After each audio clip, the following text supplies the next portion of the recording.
Dr. Eric Kelly III and a host of phenomenal speakers from all around the globe for this 7-day virtual event that you don't want to miss. The mission of the Black Business Expo is to raise scholarship money from kids all the way from high school all the way from college. The Black Business Olympics is one of the largest Black business showcases in the world. It is an opportunity for businesses and companies to showcase their businesses globally. We are going to be giving away laptops up to $5,000 away to students. Again, I'm Olivia Appleberry, the founder of 2 Cents Finance and one of the speakers for the expo. I am so excited to see you there. For more info, go to www.blackbusinessexpousa.com or call 919-308-9090 and hope to see you there. I am Black Business. From the moment I wake until the time I sleep. Yes, I am Black Business. I am Black Business. Tell me, are you Black Business? I am Black Business. Do you support Black businesses? Listen, I support Black business because I am Black Business. Black Business Expo, one of the largest business showcases in the history of Black business in the world. The world! Sign up today at www.blackbusinessexpousa.com or call 919-308-9090. I am Black Business. I am Black Business. From the moment I wake until the time I sleep, I am Black Business. I am Black Business. Are you Black Business? I am Black Business. Do you support Black businesses? I support Black business because I am Black Business. Black Business Expo, one of the largest business showcases in the history of Black America in North Carolina. Join Dr. Eric Kelly III and a host of phenomenal speakers from all around the globe for this 7-day virtual event that you don't want to miss.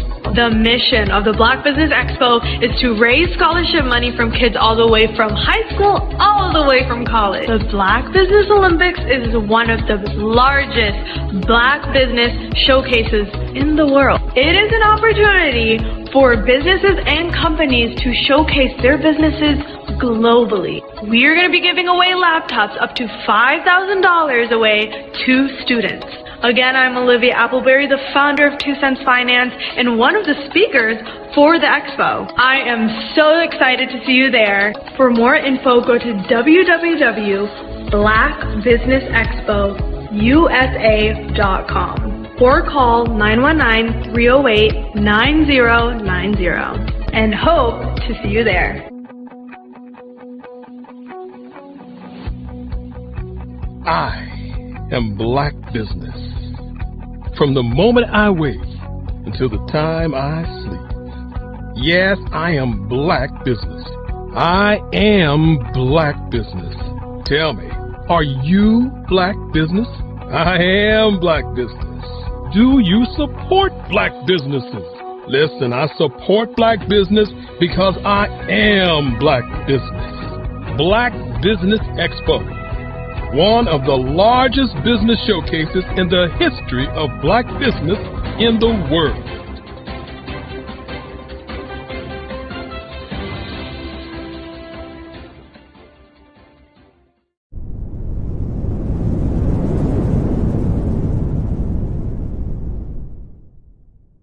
Phenomenal Tanya T. Wise, who is here from the great state of Maryland. Tanya, welcome and thank you for being with us today. Can you indulge our audience a little bit and tell them just a little bit more about who you are and what it is that you do? Well, I love being able to talk to people and have a magnetic attitude, being able to just show them. So I always like to say, level up is Coach at Tanya T.Y. is here. So can you tell our audience, just give them a teaser about what your presentation will be about? So my philosophy is that we should all be living our dream life. So tomorrow I'm going to talk about how you start living your dream life. What are some of the things that you thought about in your childhood that you just kind of let go and dormant? Wow. And I want to reignite that and just give you some pointers and some tips, some tools, some strategies to be able to start living your best life now. And guess what, Wanda? And leave an inheritance for your legacy. Oh my goodness. Okay, I know that's resonating with a lot of people. I've heard that you have a dynamic coaching program. Can you tell us a little bit more about that? Absolutely. So our coaching program help people that have the lack of time, that lack strategies, and lack the confidence to go after their dream life. So we help them implement tools, we help them implement strategies, as well as give them resources so that they can live their best life now and leave that inheritance. Wow. Oh, I love that. I love the leave the inheritance part. Listen, you are dropping some major nuggets, and I know a lot of what you're saying is resonating with a lot of people, but I think we're all curious. How did you even make this transition into the speaking and coaching arena? What's the story behind this? So I started out in finance, and I realized that a lot of people don't necessarily go after their dream life because of the lack of finances or the education behind finances. But it wasn't until I lost my firstborn, my only son, that life changed for me.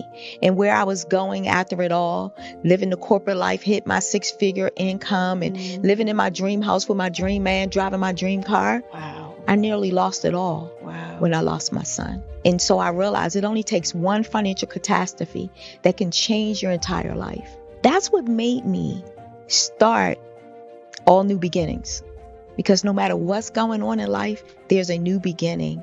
And because of that, we developed a program called Wise Minded. My little slogan is, don't just dream it, let's live it. If they want to connect with you or work with you, what is the best ways for them to be able to do that? Well, for my social media guru, you can connect with me on every single social media platform as Tanya T. Wise.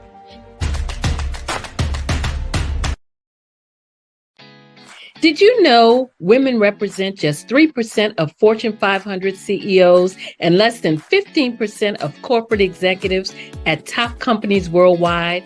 Have you wondered what the secrets are to getting into the top ranks, whether in the private or public sector? Do you want to figure out how to stop being held back in your career or passed over for promotion? Then you're in the right place. Hi, I'm Dr. Madeline Ann Lewis, President and CEO of the Executive Women's Success Institute. I have decades of experience in the military, the federal government, and corporate America. And my mission is to help women succeed and tap into their full potential. I want to reach 1 million+ women around the world to become the leaders they are meant to be. So if you want to move into a management or executive level position, or maybe you are a female veteran transitioning out of the military into business entrepreneurship, then reach out to the Executive Women's Success Institute at 301-693-3284. Let us get you on the fast track to success.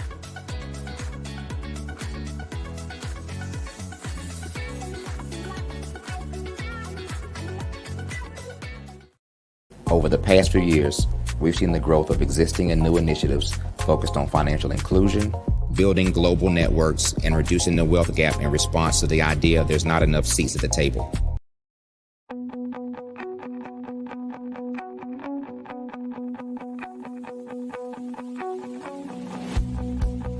Over the past few years, we've seen the growth of existing and new initiatives focused on financial inclusion, building global networks, and reducing the wealth gap in response to the idea there's not enough seats at the table. Whether their outcomes are to increase the representation of Black executives on corporate boards, ensure an inclusive global economy, or to create new U.S. African commercial pathways, the strategies are often carried out by separate programs. The question is, should they be? With the continent of Africa being home to more than half of the world's fastest growing economies, the youngest workforce, Over 400 companies generating more than $1 billion annually, 700 generating more than $500 million annually that are poised for growth, and being the destination of nearly $5 billion in venture capital in 2021. Diversifying U.S. and Africa commercial engagement by building bridges between African businesses and their U.S. diaspora should begin being seen as mutually beneficial. From helping to reduce Africa's enormous capital gap to catalyzing two-way trade opportunities, the COVID-19 global pandemic hopefully has taught us that global challenges and opportunities are more interconnected than we thought. During the pandemic, African companies like Unicorn Flutterwave, insurance provider Reliance Health, ride-hailing app Yasir, and 54Gene, the continent's first bank of DNA on people of African descent, proved that when African companies have access to networks, capital, and information, they grow big, grow fast, and create solutions that are valuable to the world. This is why Be Direct was created. We are the first U.S.-based but African-centric board preparedness and board search company designed to connect U.S. Black talent and corporations to African businesses. Unique and fundamental to Be Direct's success is our process of helping board candidates adapt their experience and networks to an African context before they're connected to high-growth companies that are looking to locally and globally scale. From our focus groups with African business execs and government leaders, we don't ignore the sentiment that business is easy, but people are hard. Having a pool of board candidates with hard-to-access networks and extensive experience across the business life cycle, including successfully raising capital, is table stakes for an initiative like this. So yes, we have that. But corporate or entrepreneurial success in the U.S. does not guarantee success in Africa. Developed alongside industry partners on the continent, our training program, Be Direct Prep, is designed to transpose their experience to create cultural comfort, understanding, and a commitment to helping businesses in Africa scale. Our board governance sessions are African, continental, and country-specific, integrated with cultural awareness and dexterity training, masterclasses led by African industry execs, and mentoring coaching from African continental-based facilitators. But even more unique to Be Direct Prep, we cap off our training program with an immersion trip to help candidates that have not been to Africa before see and feel Africa's complexity and opportunity from African soil. We all know traditional network-based board placement has historically left a lot of us out of ever really being in the paid board pipeline. Our strategy supports the work of many great organizations that are successfully filling seats at U.S. board tables by creating more tables for those that are still left on the sideline. It's time to start seeing the role and value of U.S. Black talent and businesses on the continent of Africa differently. Old perceptions and habits limit economic inclusion. Let's transition Black talent and the African businesses they will support from the periphery of the global economy to its core. Living in a global lockdown, we all know now how fast local and global economies can change, and see the value of having businesses that hire, strengthen local value chains, and even grow globally. Status quo in any form holds back progress. We must democratize U.S.-Africa commercial engagement by socially and economically connecting cultures that have long been disconnected. It's time for Africa's U.S. diaspora to redefine their global value by helping African businesses scale continentally and globally.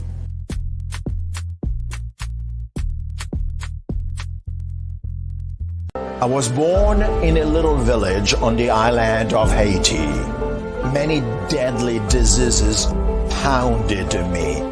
It is as if they were on a mission to end my existence on this earth. I refused to give up. In 1983, I left Haiti and came to the United States of America. And I came with $5, 2 shirts. I didn't speak any English. I came to Atlanta. I got a job. I was a doorman. I was a doorman with a dream. What I used to come on stage. I'd rehearse this moment that I'm standing in front of you. That's the power of a dream. Maybe today is the day you begin acting as if you already have it. And then step out with full force. Take a risk. No condition is permanent. Don't let your situation distract you. You are chosen.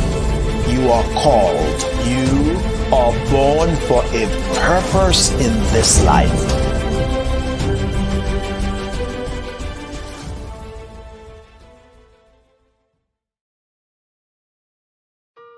Hello, this is Israel, and I am CEO of Daydreams Interactive and author of Princess Planet. So, genius is common, and as a kid, I loved to daydream. Even as an adult, I love to daydream. And when my daughter became 6 and loved princess characters, but we just could not find the diversity that showed her, we created our own characters. So, for instance, you have Princess Nulu right here. Princess Nulu is from Uganda, and her genius is that she loves to take care of animals. She can actually even listen and hear what they say. And then we have Princess Isabella right here. Princess Isabella, she's from Cuba, and her genius is biochemistry. One day she hopes to eliminate disease. Then we have Princess Nia right here, and Princess Nia is based off of my daughter, and she wants to be the greatest dancer alive. So that's her genius. So what's your genius? My genius is my imagination. Genius is common.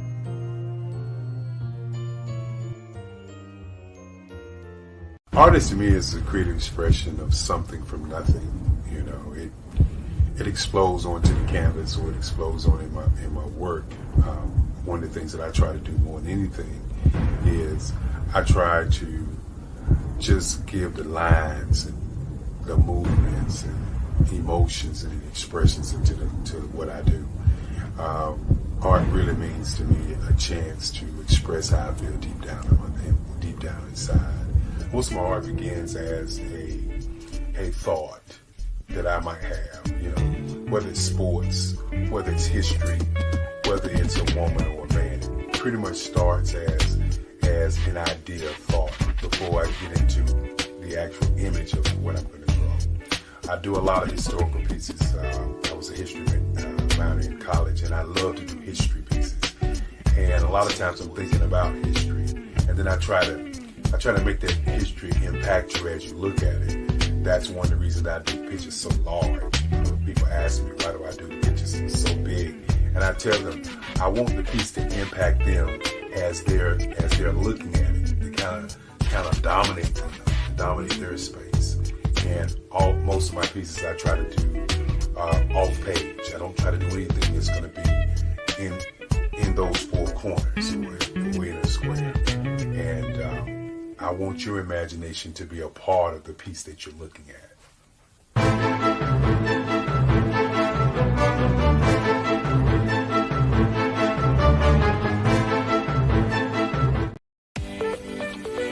You are in the right place at the right time. The Black Business Network opens again for its Black Business Olympics, a 24/7 broadcast on business, strategies, global branding, social media marketing, finance, advertisement, and much, much more. Featuring the top, most powerful entrepreneurs and speakers and thought leaders from all around the world as they gather together for this phenomenal event.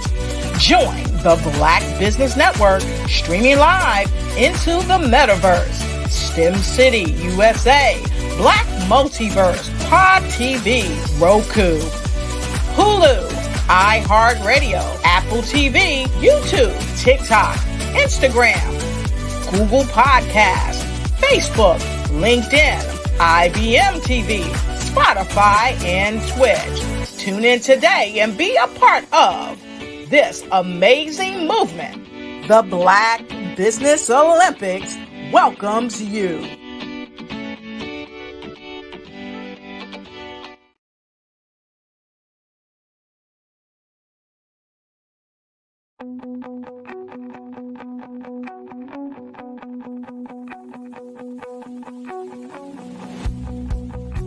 I am Black Business. From the moment I wake until the time I sleep. Yes, I am Black Business.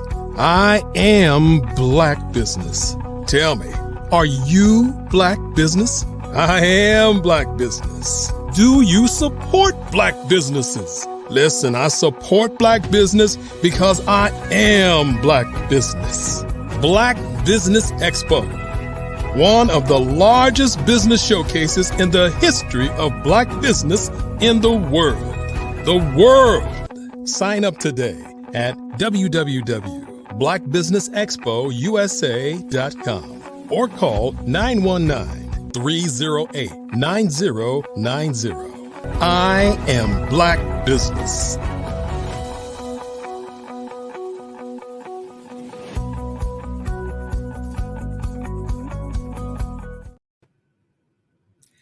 Good morning. Good morning. Business owners, entrepreneurs, thought leaders, and corporations. Welcome to the Black Business Network. My name is Dr. Michelle Boone Thornton, and I am your business moderator for this morning on the Black Business Network. The Black Business Network is a 24-hour business network showcasing Black businesses, Black owners, entrepreneurs, and thought leaders worldwide. We have speakers from North Carolina, London, Singapore, Africa, and cities all over the United States. The Black Business Network is a global community sharing its business knowledge to empower, inspire, and educate businesses about businesses. Our speaker this morning is none other than me, and I am going to tell you a little bit about what I do, my business, and how I approach several things. One of the things I do is helping people to establish emotional wellness. This came about from a combination of my expertise in mental health for over 20 years and in higher ed. So that gave me that teaching format in the knowledge of mental health and illnesses to put together. Today, I'm going to talk about my platform and masking emotions during the holidays. And I am a speaker, a conference person. I attend conferences and speak. I do radio retreats, international interviews, and I train employees, corporate and professional development all over the world. Emotional wellness is something that has to really be taken as serious as our physical health, because how we show up determines how we lead and how we create all sorts of things. And so when these things are blocked, and we start to mask real feelings, real true deficits that we feel we have, we mask everything, even our creative side. I have worked with children and families and adolescents for years, and I understand from all age group categories and developmental stages how masking starts and how we continue it and how society perpetuates it. So yes, that is my background from mental health. I am also a professor, a university professor. I taught in the field of human services for years, preparing students and others to just work with people. And working with people is different than selling cars or a product. People are unique and they have all types of different backgrounds that actually kind of play into who they are and what they do. So human services brings a big piece to this. I also am a professor in counseling ministries, and in both areas, I work to help prepare and teach students to work with people so that they can become all that God created them to be and achieve their highest level of functionality. And so that is a job that's not an easy one. And I take my hat off to all mental health providers and all professors, because you are really creating and molding the next leaders, the next generation of leaders. So my platform, Removing the Mask and Transforming Your Reality, I help people uncover hidden emotions and trauma, neglect, abuse, loss, hurt, pains. They are experiencing a lot of guilt in some areas, some self-doubt, some flaws. You don't want people to see your inequities or things that you feel are weaknesses, because society says, hey, we're strong, we can do it. We're expected to always be happy, to always be on. If not, something's wrong. And so I come to you to tell you that everybody has days where they're off. Everybody has days where they just don't feel like being even where they are, but they have to cope with that and then deal with the emotions underneath. So I help people transition from behaviors that keep them in emotional bondage to behaviors that help them release the unhealthy emotions. And at the end of my presentations, this presentation today, I will share information on how to connect with me. I'm on several other social media platforms. I do like a wellness check with people, a mini podcast, but we'll talk about that as we move forward. So my goal is basically in this whole series, and I put together a workbook. I put together a companion journal, and then actually the book itself actually launches next week at a Transformational Writers Conference. But I use these tools to help people look at some things that they've had buried for years. And the goal is to help you understand that and to move forward and to understand that everybody masks. Everybody masks, because everybody wants to seem happy. Everybody wants to seem in control, even when things are very much out of control. That is just the image we've been sometimes forced to portray, and so we've never really been taught to manage our emotions. We've always just been taught that we are to be happy, and the goal is happy ever after. And, if you work hard, you do this, everything will be perfect. But that's not true. And one of the things that COVID-19 kind of showed us is the stuff underneath the mask, because we all collectively experience some level of trauma, either personally or vicariously. And so as a nation, we just all went through this whole mental health crisis because, there was loss, there was devastation, there was the unknowing, there was just a change from the normal reality. And for some people, change is really difficult and scary in and of itself. And this impacted the world simultaneously. And so now as we come to where we are in this season, we have to come to grips to some of the pain that we've been masking since COVID. And some of us have been masking it before COVID. We had some childhood trauma and things that we had not really addressed. So one of the things that I want everybody who I work with to deal with is those mask emotions.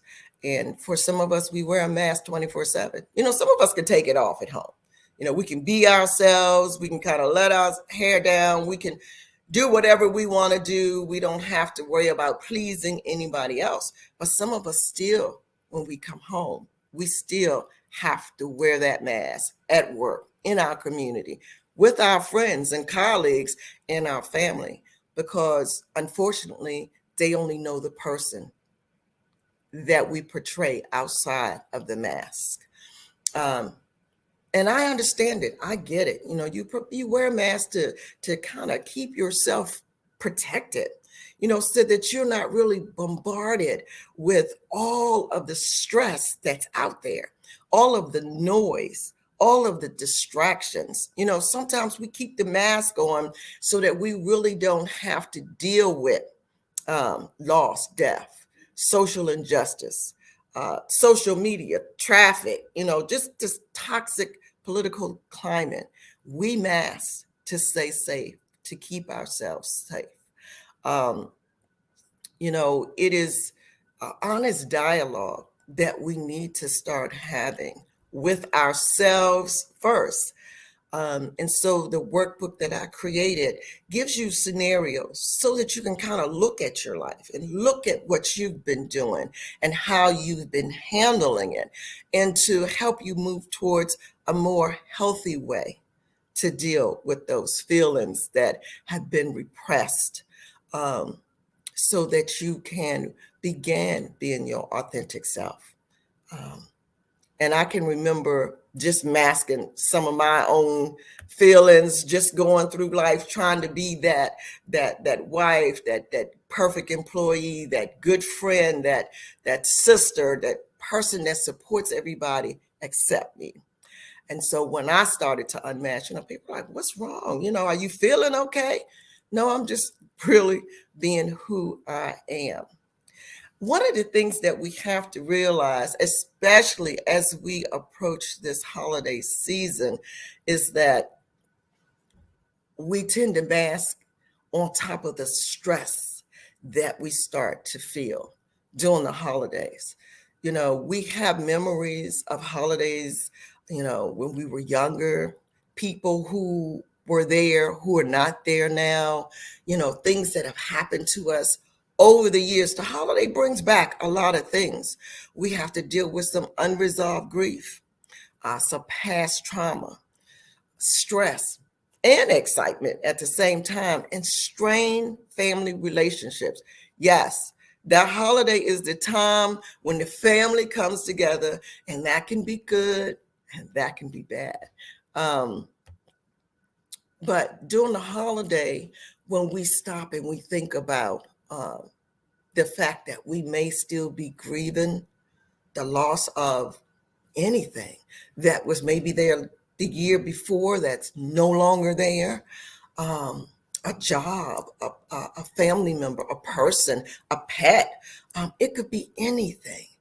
And then we have to really think, what stage of grief are we in? Because we mask it, we put it away, and we think it's okay, it's done, but it's not. The holidays can bring back memories. They can dredge up old feelings. And so when we think about grief, and we have to think, are we really still grieving? And sometimes we are, because things are fresh. Things have just recently happened in our lives. Where are we in that stage? Are we denying it? Are we angry? Do we feel depressed?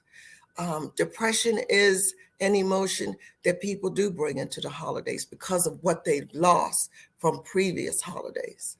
And have we accepted it? Have we kind of accepted that, hey, this holiday, this person is not going to be here. This is what we're going to be working with, and we can start new rituals. We can start new family gatherings. We can move forward. So that is one of the things that is very important to keep in mind. The holidays create like a push-pull emotion. It really does, because of the grief and the hurt. You have to know that you're not alone. You don't really want to think about that. I'm supposed to be happy.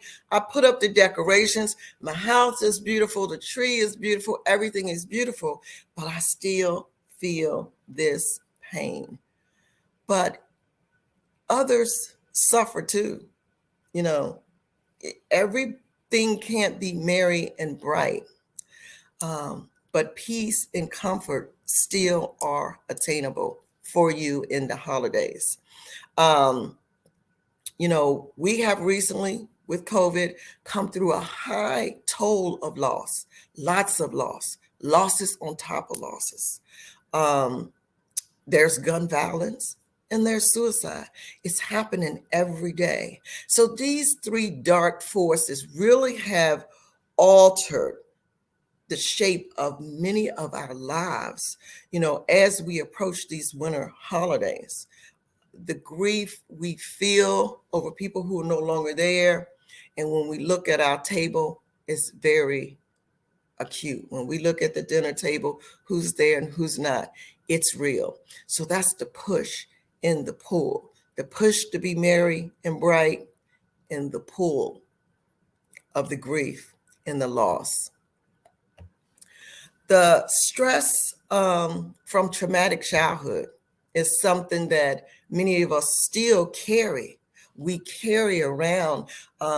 In my workshops, I do an exercise to help people kind of identify stress, self-imposed stress, and then there's the stress of trauma that we carry from childhood abuse and neglect. Grief, loss, physical, emotional, sexual abuse, intergenerational, cultural, and history trauma. Just trauma. Some of us have had some medical crisis, and they've created a trauma in our lives. We are no longer the people we feel we were because of it.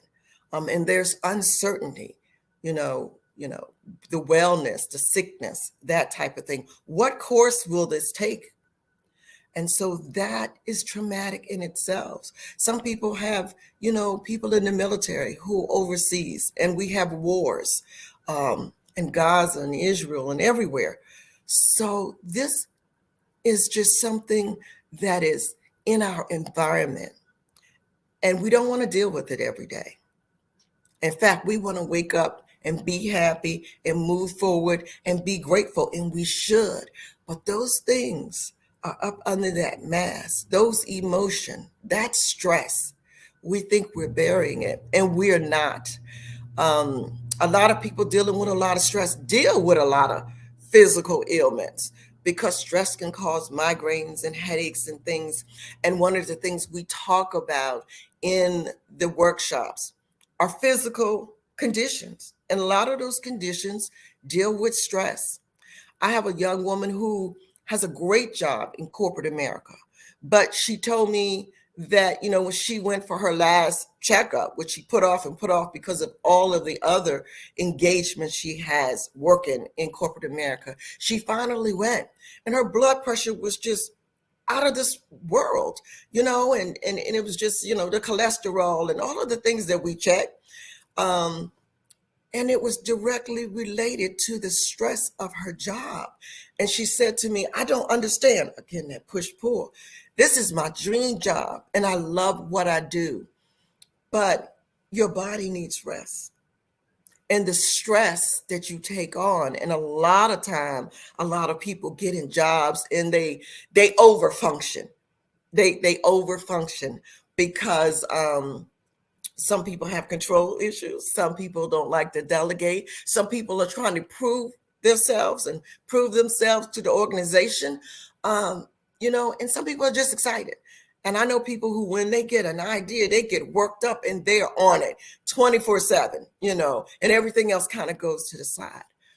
But not only during the holidays, but year round, I need you to think about the stress that you're putting on yourself.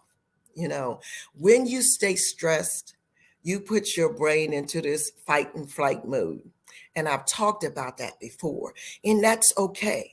That alerts us that something is getting ready to happen, and we need to prepare our bodies to fight or flee or something. But that is not a state that we are supposed to be in 24/7, because it will deplete your emotional bandwidth. And so think about the stress that you're putting on yourself, the added stress from the holidays, and things that you can do to manage that. Holiday rituals And a lot of people have rituals. I will talk to people and say, well, we would always get together and put this tree together. And there were special ornaments, and each ornament kind of had a story behind it.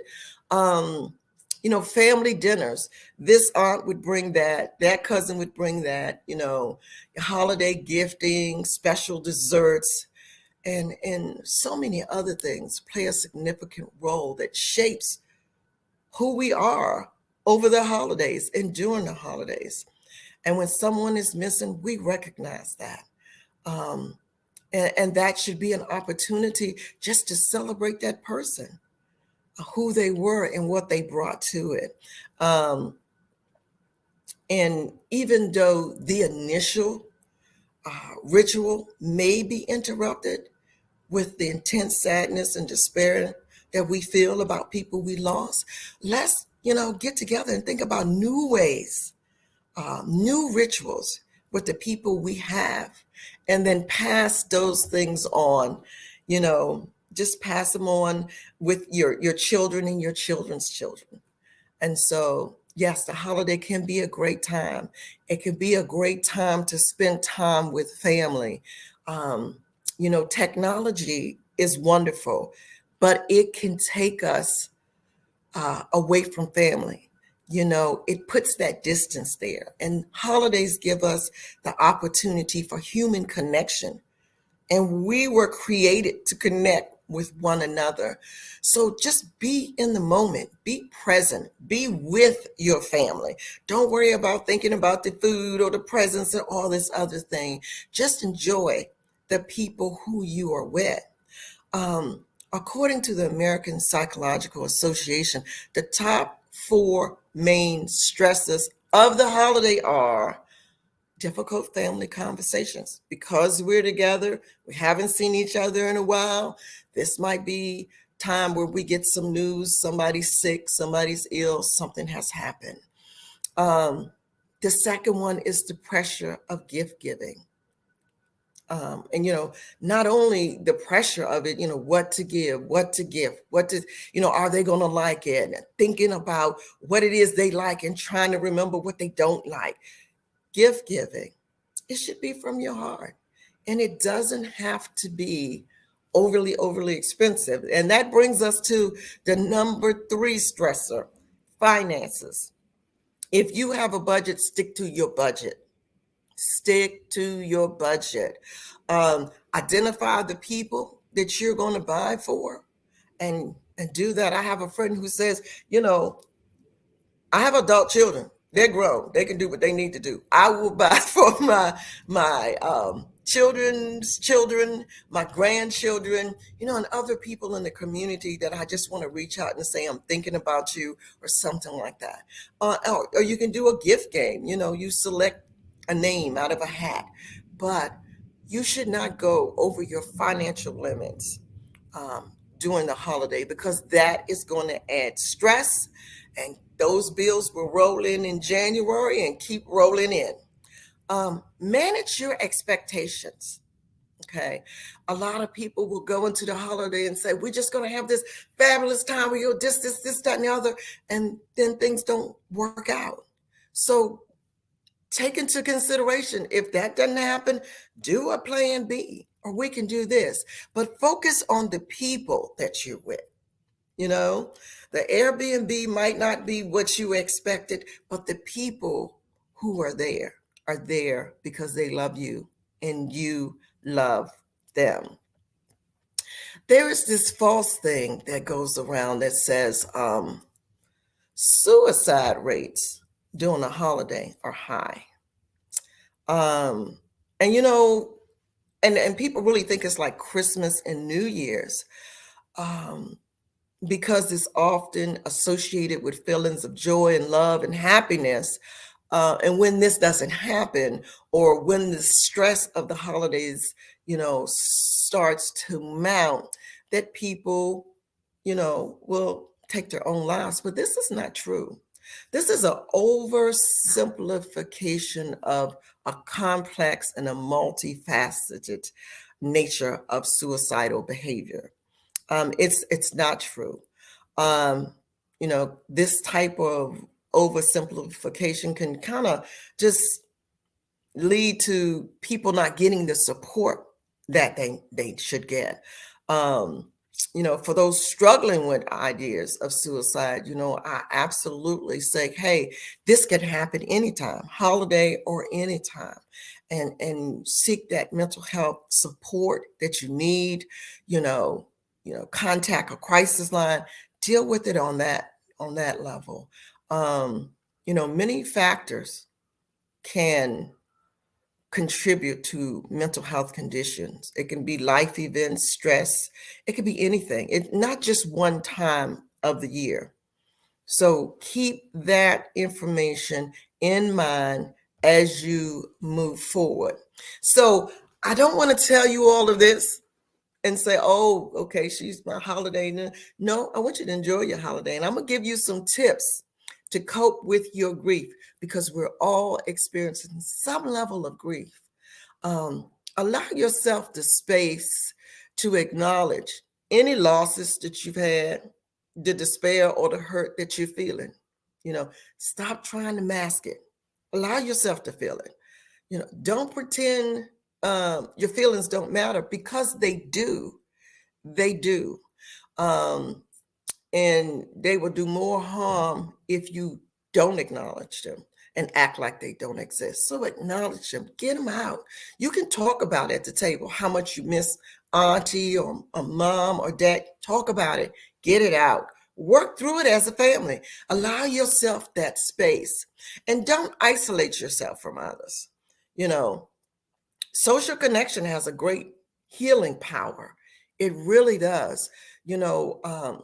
I can remember during COVID, I thought, am I the only one feeling this way? There was so much death, and I'm like, I'm a professional. I should be able to deal with it. But no, I felt it, and I had to acknowledge it as well. Share your feelings with others who care about you. Talk about it, okay? Create a special new ritual that honors the person who's no longer there. Light a candle, silent moment, spoken tribute about the person. We did this for someone who had passed in our family, and I know how I felt. But as we went around the table, and even as we got to my children, I thought, I didn't know that person had that impact on them. So do that. It's very healing. It really, really is. And again, I always say, seek professional help if you're feeling really, really overwhelmed and you are unable to manage the waves of emotion and hurt. And don't turn to unhealthy self-soothing behaviors, alcohol or overeating or other risky behaviors. Okay. I want you to be safe. I want you to be happy. I want you to enjoy your holiday. So if you want to connect with me, I provide Transforming Your Reality, Removing the Mask workshops, trainings, and retreats for corporations, nonprofit, university faculty, all over the U.S. and international. You can visit my website at Dr. Michelle Boone Thornton, all lowercase, .com. And there, you'll see some of the travels I've done, some of the work I've done internationally. And I want you just to enjoy it. I've got a lot of pictures, a lot of people that I've worked with. You can book me from my website and just learn more about emotional wellness. I share inspirational messages on LinkedIn, and you can connect with me there as the Unmasking Guru. And you can order my workbook, my book, and my companion journal on Amazon. So the book actually completes the whole series, and it will be launched at the Global Chamber Transformational Writers Conference in Puerto Rico, December 7th through the 10th. And you can find out more information there at the transformationalwritersconference.com. And I hope that what I've shared with you, that you will be able to use as we move into this busy holiday season, keeping in mind your happiness and your wellness. And that, yes, we all struggle and we'll all get through it, and just enjoy and be grateful. Thank you. I'm Dr. Michelle Boone Thornton, and I've enjoyed sharing with you this morning. Thank you, Dr. Michelle Boone Thornton. We appreciate this timely information at this time of the year. You know, many of us do suffer in silence and may not even realize that's what it is. It's the holidays. Absolutely. Because we are just trying to push through with the decorations and the gifts and all of the other things that happen in the food and cooking, we don't really pay attention to what's going on with us sometimes. And we just put it on the back burner. But don't do that. Take care of you. Please remind us where we can find you. Yes, you can reach me at drmichellebooneThornton.com, my website, or on LinkedIn under the Unmasking Guru. Genius is common, and I'll see you on the other side. Thank you. You're welcome. The Black Business Expo's mission is to raise funds for high school seniors going to college or K through 12 entrepreneurs. The Expo is a fundraiser for students. You may go to www.blackbusinessexpousa.com to donate to the scholarship fund, or use the Cash App that's on the screen below, $, capital B, capital B, capital X, capital U, capital S, capital A. Our goal is to give laptops and up to $5,000 to 10 students. Students can register online at www.blackbusinessexpousa.com. Every dollar counts. So we want to remind you to donate to the scholarship fund. We want to thank our Black Business Expo USA sponsors for November 2023. NC 100, Moody Capital Partners, Suede Soul, Lotus Richey Coaching and Training, the Carolina Virginia Minority Supplier Development Council, Step Management, 5-Star BDM Media, Barbara H. Smith LLC, Margie McLean Foundation Incorporated, Genius is Common, The Hello LLC, Earth Essentials, Mullane Shania Global, Executive Women's Success Institute, The Quality Coaching Company, Superwoman Business Services, Creative Force Studios, Lee Entertainment, Artistic App Design, Black Business Expo USA. Genius is common, and I'll see you on the other side.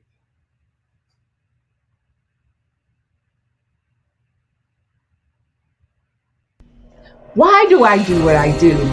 You know, my life coach asked me that a few years ago. And she said, Tony, what's your why? And I told her, and she said, girl, you've already accomplished that. Perhaps you need a new why. Hi, Tony Harris, Amy Hoydu with Say It Said Marketing, one of your students.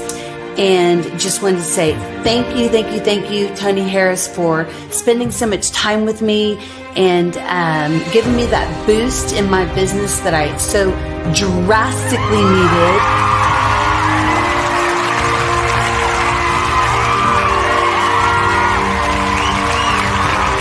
My why is to touch, move, and inspire my clients to take drastic steps to be better than they were before they met me. I'm a resource. I'm a connector.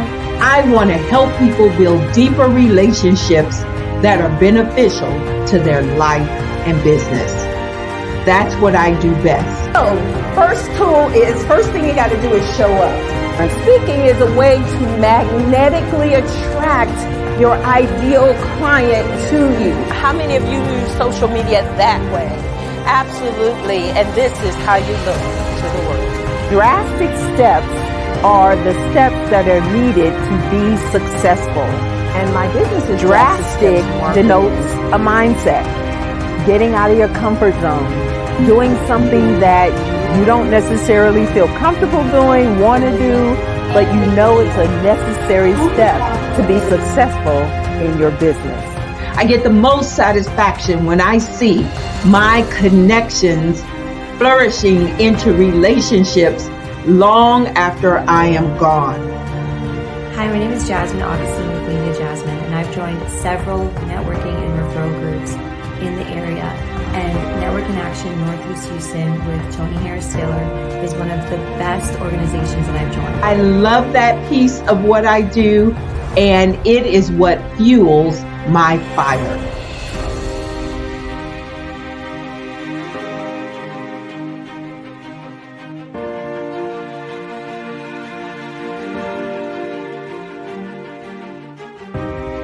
My name is Tony Harris Taylor, saying take a drastic step today for a fantastic tomorrow. Ladies and gentlemen, and fellow professionals, please allow me to introduce myself. I am David Jones, the co-founder and CEO of the Hello LLC, where I am passionately dedicated to guiding individuals and businesses toward their own return on time investment. Time is my only competition. With over 20 years of experience as a corporate C-level executive, I bring a wealth of knowledge and expertise to the Hello LLC. My career journey has been marked by a relentless pursuit of excellence in marketing, strategy, and business management leadership. I have had the privilege of working with renowned Fortune 500 companies such as Xerox, American Airlines, Hilton, and Geico. However, what truly drives me is the transformational work we do at the Hello LLC. We are pioneering a new approach to business in the metaverse, where we empower businesses and individuals to build strong foundations, automate their processes and systems, while thriving in the ever-evolving digital landscape. More than just a 3D digital marketing agency, the Hello LLC is truly a community built on love, kindness, and integrity. We want more for you than from you. As I often say, collaboration is the new competition. In an era where time is the most precious commodity, I am here to guide you toward your own return on time investment, because if time was sold in stores, it would be sold out. With a deep commitment to excellence and a strong belief in the power of community, I don't just lead a company, I lead a movement into the future of business.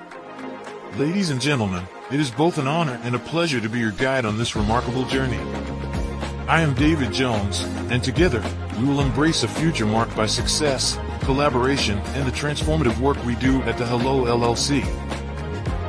Hello stands for helping everyone live life optimally. So, let's make that pivot together and start living life optimally today. Sometimes you got to hear the news from the Black perspective, and more specifically, Black publishers. And that's exactly why you have to download the HeyTie app, the largest mobile app delivering breaking news, videos, and podcasts from 200 of your favorite Black publishers. Yes, 200 Black publishers delivering news as it happens, literally all in one app. Go to HAYTI.com or download the app in the Google Play Store or Apple App Store. It's completely free, along with information that you can trust, so go check them out.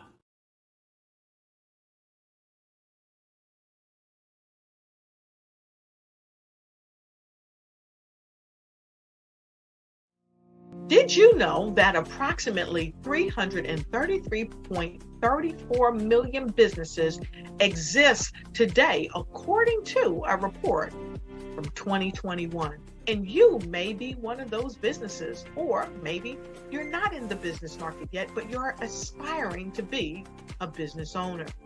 Well, guess what? You're in the right place at the right time. Because let's face it, everything is about timing and opportunity. Hi, my name is Dr. Lotus Richey, and I'm the CEO and founder of the Lotus Richey Coaching and Consulting LLC, along with the Lotus Richey Ignite Show. 15 minutes of success with Dr. Lotus Richey, as well as books to boom your business and bring who you are. And today, I want to bring this amazing message to you about the Black Business Network and the Black Business Olympics.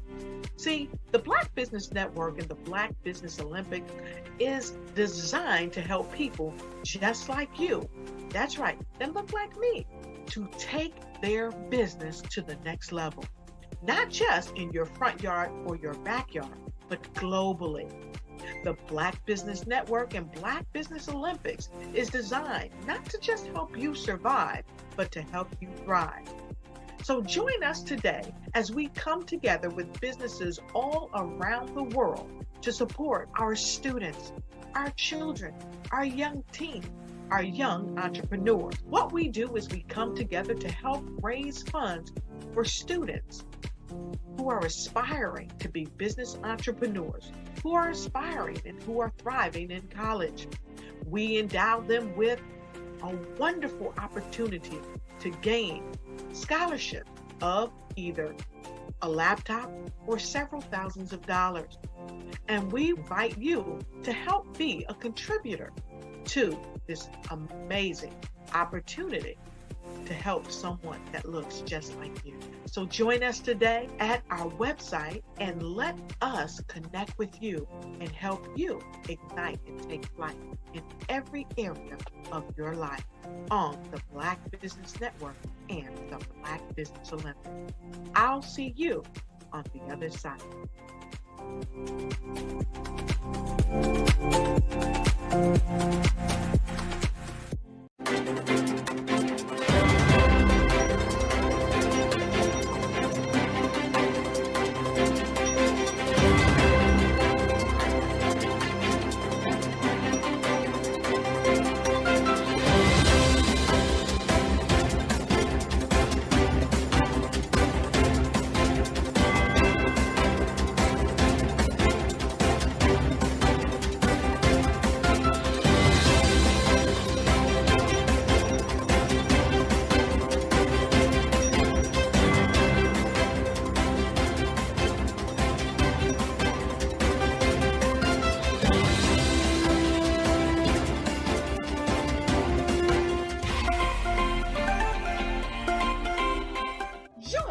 Dr. Eric Kelly III and a host of phenomenal speakers from all around the globe for this 7-day virtual event that you don't want to miss. The mission of the Black Business Expo is to raise scholarship money from kids all the way from high school, all the way from college. The Black Business Olympics is one of the largest Black business showcases in the world. It is an opportunity for businesses and companies to showcase their businesses globally. We are going to be giving away laptops up to $5,000 away to students. Again, I'm Olivia Appleberry, the founder of 2 Cents Finance and one of the speakers for the expo. I am so excited to see you there. For more info, go to www.blackbusinessexpousa.com or call 919-308-9090 and hope to see you there.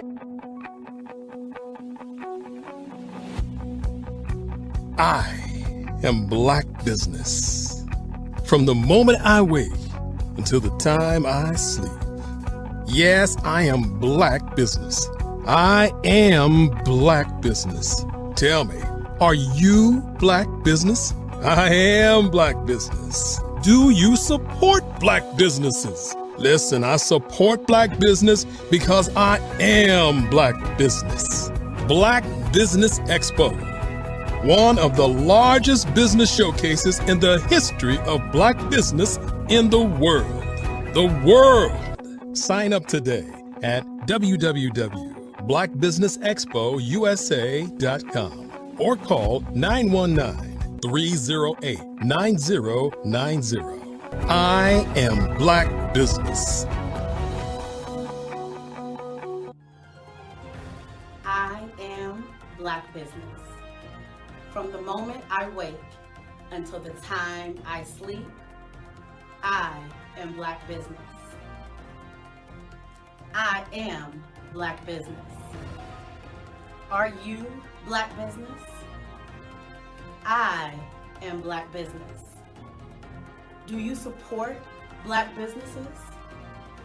I support Black business because I am Black Business. Black Business Expo, one of the largest business showcases in the history of Black America in North Carolina. Sign up today at www.blackbusinessexpousa.com or call 919-380-9090. I am Black Business. I am Black Business. From the moment I wake until the time I sleep, I am Black Business.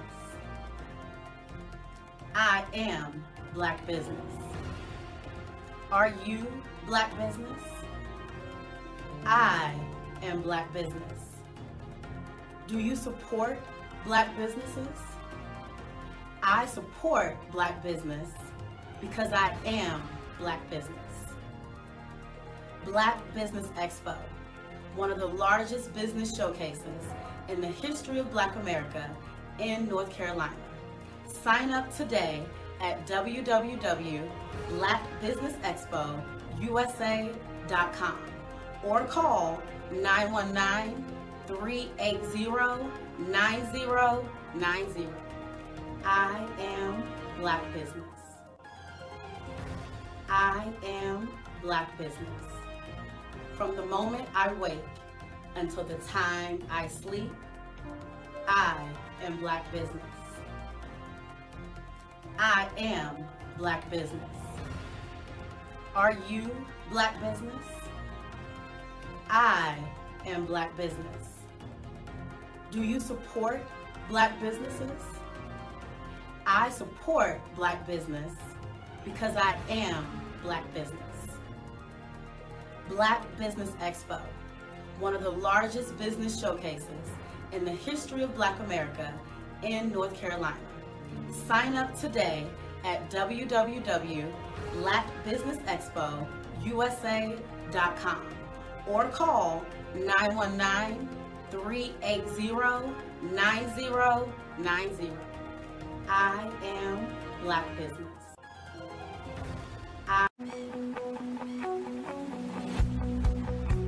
I am Black Business. From the moment I wake until the time I sleep. Yes, I am Black Business. I am Black Business. Tell me, are you Black Business? I am Black Business. Do you support Black businesses? Listen, I support Black business because I am Black Business.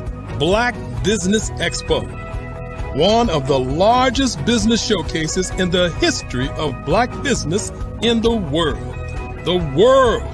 Sign up today at www.blackbusinessexpousa.com or call 919-308-9090.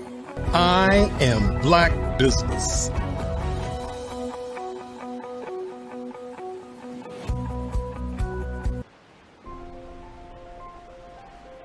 What if you could build your own city? A place where every child can find nurturing people to help them achieve their full potential.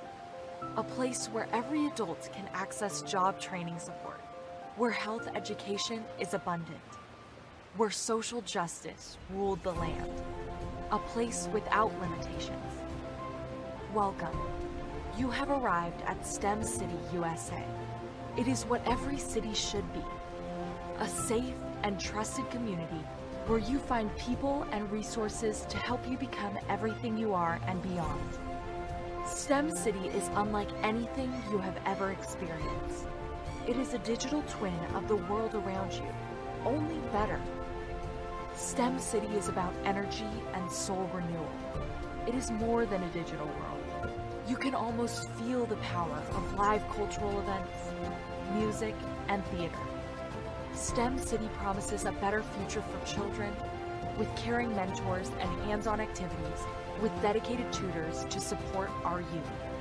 STEM City is your passport to a healthy lifestyle with weekly events addressing our community's many issues. STEM City is your financial well-being with helpful information on wealth management, career advancement, job training, and so much more. STEM City is the community you deserve. It is the city where your dreams can come true. STEM City USA, a place in the sky that is accessible to all who reach for the stars.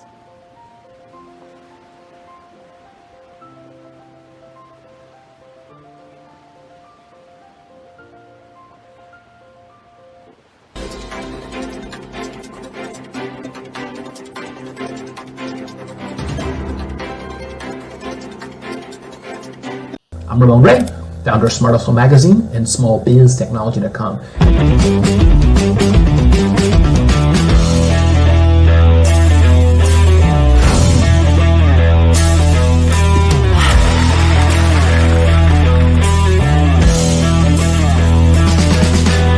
You're here today to celebrate small business success. Stand up on your feet. You rocked the house. It was amazing. Didn't we learn? For me, success comes from failure. One thing not to do is shake somebody's hand like this.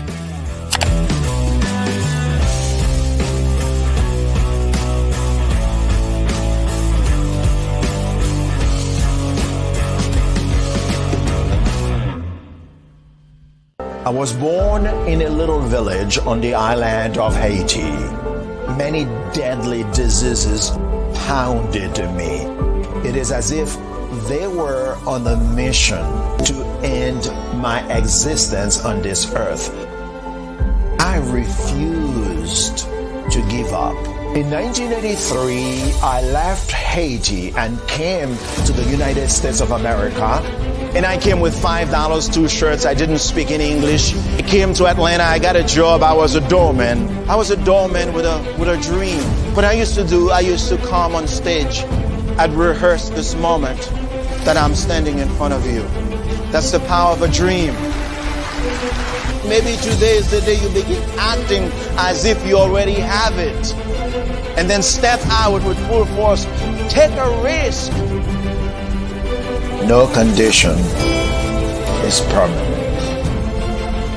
Don't let your situation distract you. You are chosen. You are called. You are born for a purpose in this life.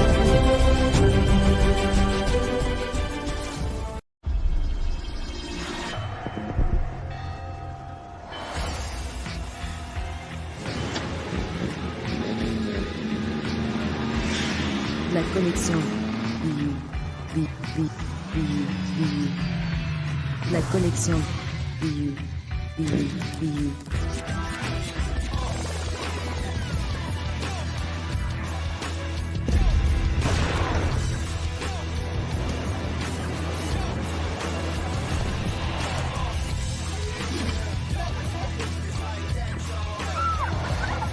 In a world obsessed with the cult of celebrity, I challenge you not to aspire to anyone else's greatness, but instead strive to reveal and ignite the greatness within you. Are you serious? I totally think that's it. Hey. No! Hey! To me, sexy is a man that knows who he is and what he wants. Okay. He's comfortable. You look at him, you see him, he's just comfortable being himself. And you're like, Baby, be you. Be you, baby. Just be you. I like it. Introducing the Be You collection, exclusively available at K&G Fashion Superstore. Social media is evolving. It's more vibrant, more colorful, more energetic, and so are you. It's not just photos anymore.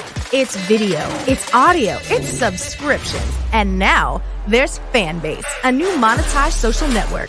Fanbase delivers the complete native app experience with full content monetization for every user. No algorithms that shadow ban your engagement or growth, and no ads. Follow anyone for free and subscribe directly to your favorite creators for $4.99 a month. Plus, show some love by tipping on any post. Also, make a fan base page and monetize your content the same way. Finally, connect with your followers by posting the amazing content you already create. And now, get paid for it. It's time to energize and monetize. Because everyone's a fan of something, and everyone has a fan base.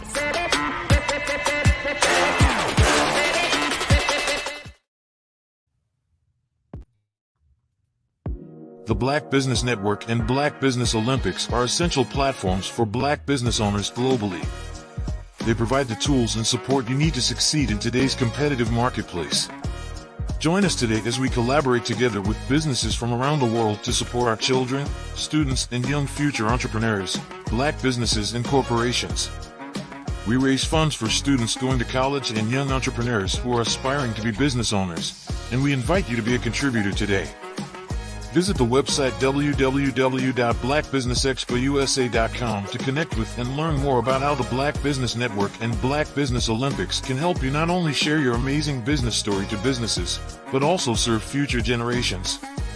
Hello, my name is David Jones, CEO and co-founder of the Hello LLC, where we help businesses build a culture, brand and experience, and leverage technology to pivot into Web3. Join the Black Business Network streaming live into Roku, Metaverse, STEM City, Black Multiverse Enterprises, Hulu, YouTube, iHeartRadio, Apple, Facebook, LinkedIn, Spotify, Twitch, and Google Podcasts. Tune in, turn on, and let's thrive.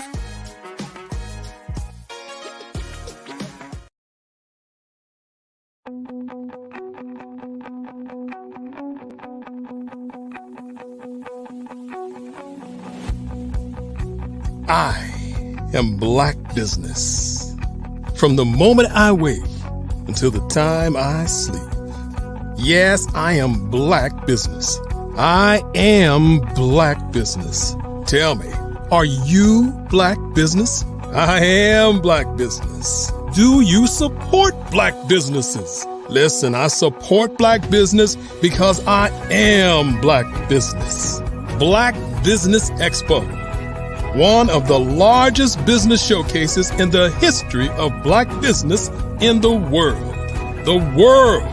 Sign up today at www.blackbusinessexpousa.com or call 919-308-9090. I am Black Business.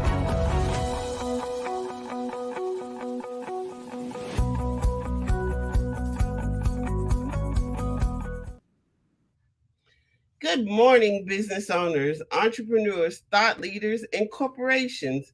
Welcome to the Black Business Network. My name is Crystal Gomez. I am your business moderator for this morning on the Black Business Network.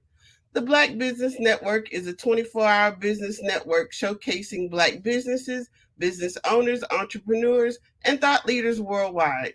We have speakers from North Carolina, London, Singapore, Africa, Japan, and cities all over the United States.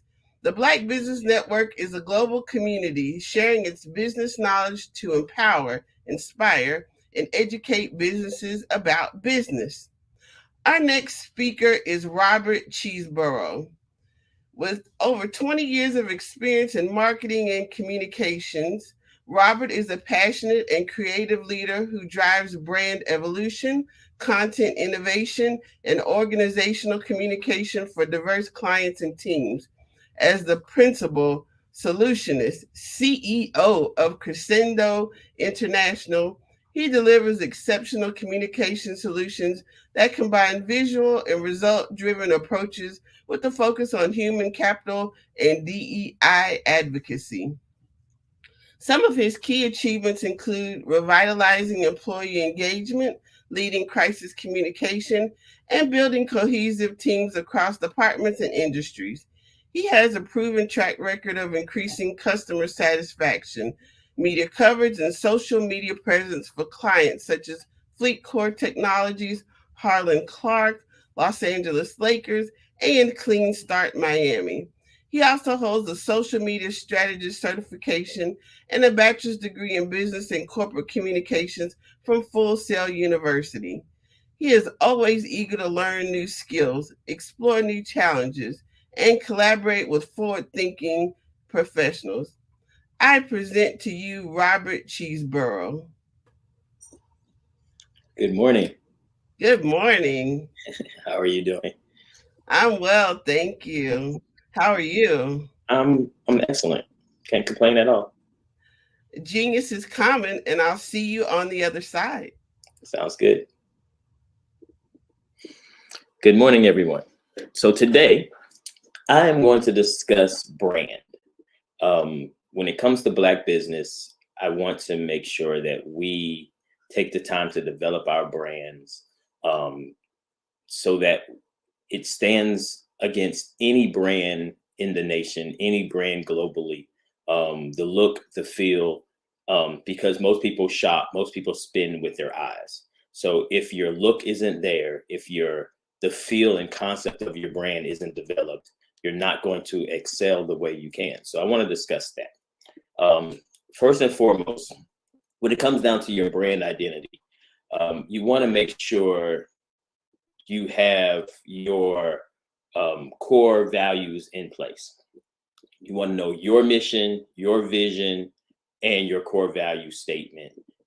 Develop that is key to being able to hold an initial elevator conversation about your company, about your brand, about where you currently stand and where you plan on going. I'm a very visual person. I'm a graphic designer by core. I'm an artist by nature. So the visuals are very important to me. I am one I'm going to push you to develop your brand. You can go anywhere in the world and you see the golden arches, you know that's McDonald's, right? So you want your brand to develop the same space. You know, will someone in Afghanistan know your brand today? Probably not. But if you build it the right way, with as fast as things expand across the globe with the internet, your brand can absolutely have a reach. So let's talk about market first. First, you want to determine your target audience. Some people want to sell their product to everyone, and of course you do. But you still have to nail down your target audience. You have to figure out who you're marketing your product to. Unless you have a ton of money to throw behind your product, you have to strategically market your product off base. At the end of the day, you want to work on building your brand. You want to make sure your logo stands and speaks for itself. Someone should be able to look at your logo and know what you do, unless you have a company that you don't want anyone to know what you do. And there are a couple of those that exist. But someone should look at your logo and have some attachment to know what your company offers.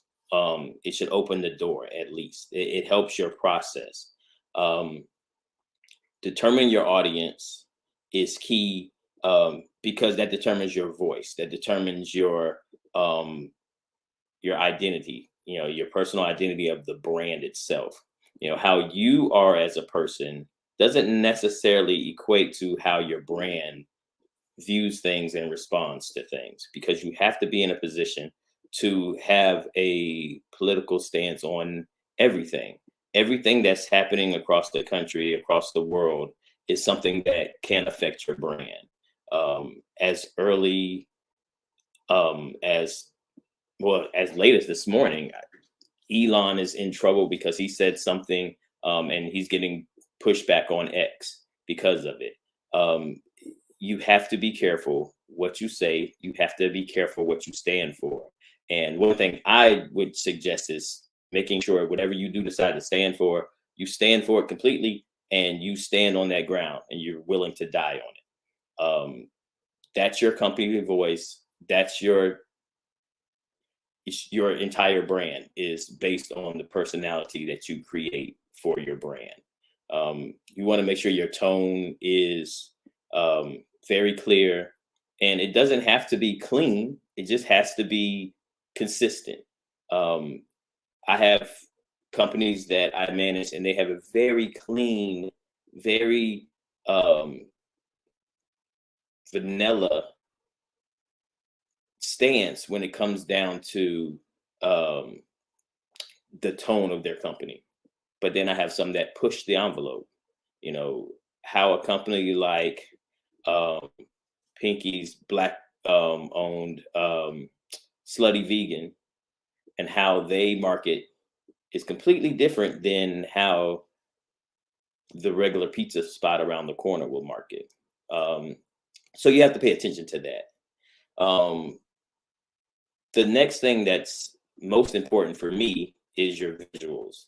So when it comes down to your brand, comes down to your logo, like we talked about McDonald's, everyone knows the Golden Arches. You know, some companies change their logos.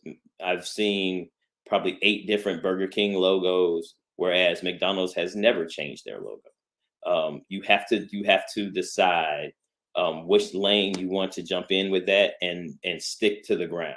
If you're sticking with your logo, stick with it. Believe in it. Follow it.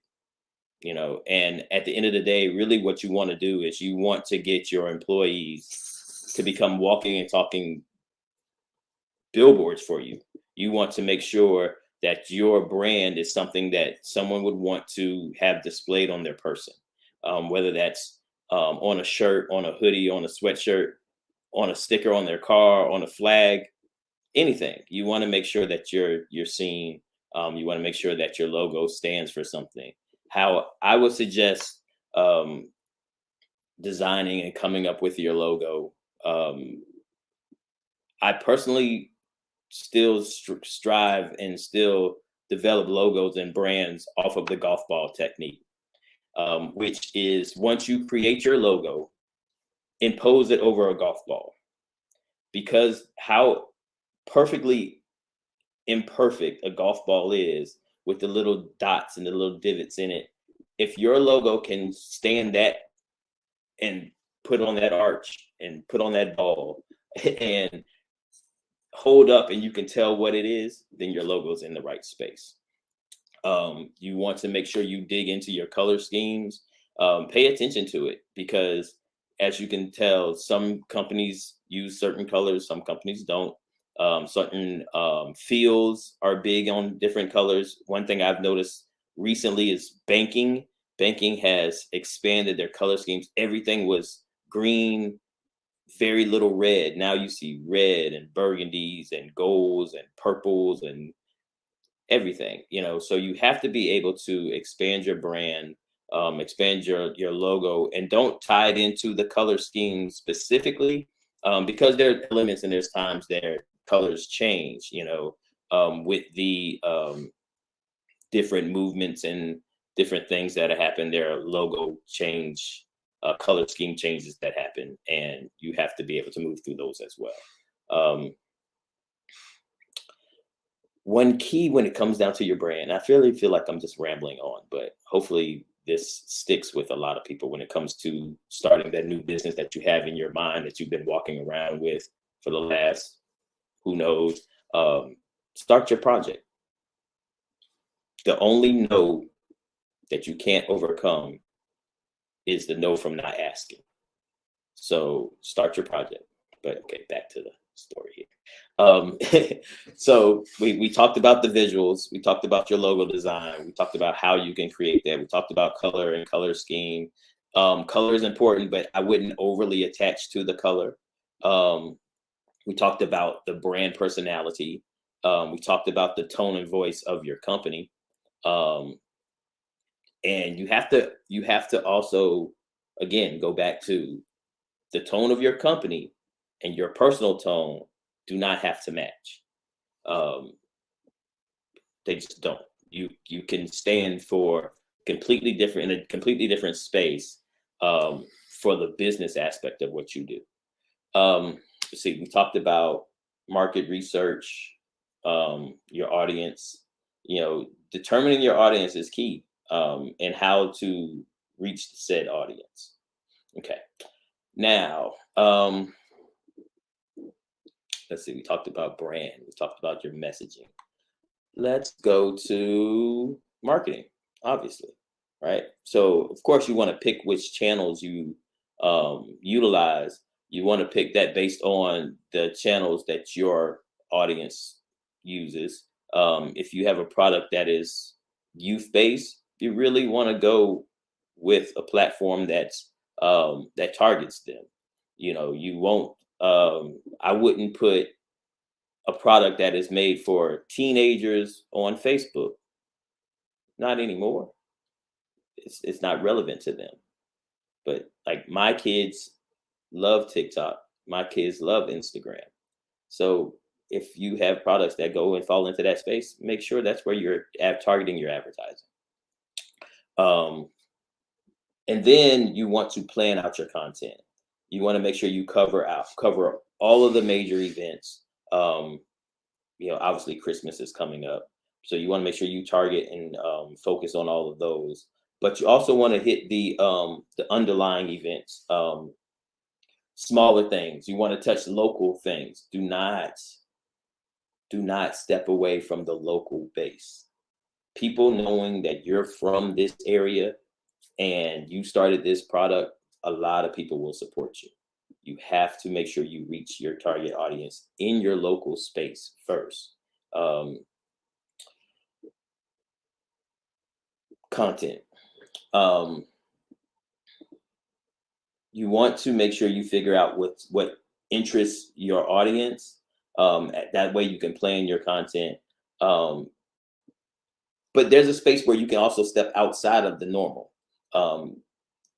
If you have a product that is targeted for males, then sometimes you might want to change your target and change your audience and change your marketing towards the females, solely because they can carry a message to the males for you. Doesn't quite work as well going back the other way, but these are the things that you really have to plan out when it comes down to your content for your social, for your marketing as a whole. As we know, marketing as a whole now contains social media. There is no marketing without social media. You have to put your energy and effort into building a solid content calendar, and knowing what you have to say, knowing what you need to say, knowing where it is vital for the growth of your company. So from there, you've started to build your brand. So the next thing you want to focus on is your engagement. I honestly like to take the time to build responses to negative situations first. Let's sit down and brainstorm. This could happen negative, that could happen negative, and how we respond to that. Because everyone is not going to like your product. Everyone, and they shouldn't. Everyone's not going to like your product. Everyone's not going to like your brand. Everyone's not going to like your advertisement. Some people are going to challenge it. Some people are going to push back. Some people, it shouldn't. If your advertising is good, somebody should hate it because you're reaching them, but the same of that bell curve, the same side, people should love it and absolutely support you. You just have to be able to have an intelligent response to the hate that you're going to get. And I like to plan for that. Crisis communication is very important. So you want to make sure you have a solid response. And that crisis can be internal or external. You can have an employee that just hates being there. You have to figure that out and figure out why and what they hate and how to fix it. The fix can be a change in how you do things, and the fix can be removing that person from your company. You have to figure that part out. Customer engagement is absolutely important. You want to make sure the user experience is absolutely on point. You want to make sure your service is impeccable. We all know the standard now for customer service is Chick-fil-A. And they focused on that. It's something that's taught in training. It's something that's taught in every element of what they do. You have to deliver Chick-fil-A service. It's the one thing that you consistently hear when it comes to Black business. I don't know if anyone else is listening, but the one thing you consistently hear when it comes to Black business is the lack of customer service. We have to do better. You can start it. Just do better, be better. Give someone the service that you would want when you're spending your money. It's simple. From there, feedback. You want to make sure you address every issue broadly. You want to then address it specifically. So you speak to the big umbrella of the problem, but then you focus in on the person who had that issue and how you fix that issue with them. The biggest thing you want to do is build champions for your brand. You want your employees to become walking, talking billboards for you, the same as you want your customers, because the one thing you cannot buy is word of mouth. And the word of mouth that will hurt you is the one thing that will hurt you the most. It's human nature, right? Think about the last time you had bad food at a restaurant. You told people, like the food was horrible, the service was bad. Like you tell people, everyone tells someone when something isn't great. But the reality of it is most of the time people don't say something to someone when it's outstanding. When you receive great food or great service, a lot of times people don't have that conversation because people are selfish. They don't want to share it with someone else, which is crazy, right? You want to make sure that the people who are enjoying your products, who are enjoying your service, are willing to speak about it. You have to incentivize them for that, whether that's giving percentages off or giving free gifts. I am a huge fan of giving away a t-shirt with your logo on it, because you never know. You never know. Someone may throw that t-shirt on to run around the corner to go to the store, and then someone else sees your brand, and that's all you can ask. So I am a very big proponent of making sure you spread your brand in that method. When it comes down to your feedback, you want to continuously improve your feedback. You want to make sure that you dive into issues, and you don't want to just leave it. You don't want to address it once, call yourself pseudo-satisfying the customer, and move on. Circle back, build a team or build a segment of your time where you respond, and then you follow back up later with a response and check on the customer, check on how their interaction with your business moved from where they were. If they purchased something else, if you can incentivize them to come back. Those are all very key elements to the growth of your business, the growth of your brand.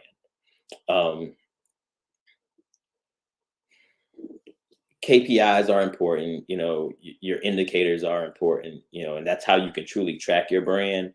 But the reality of it is you can feel it. You can feel when it's moving the right way. You can feel when someone comes and asks you for the t-shirt, or you don't have to force your brand on someone. They're looking for your brand. That's the space you want to be in. And then outside of that, you want to just regularly do reviews, analysis, and make sure you're moving in the right direction when it comes down to your brand. Outside of that, you want to continue to make adaptations and make changes. Adjust your marketing.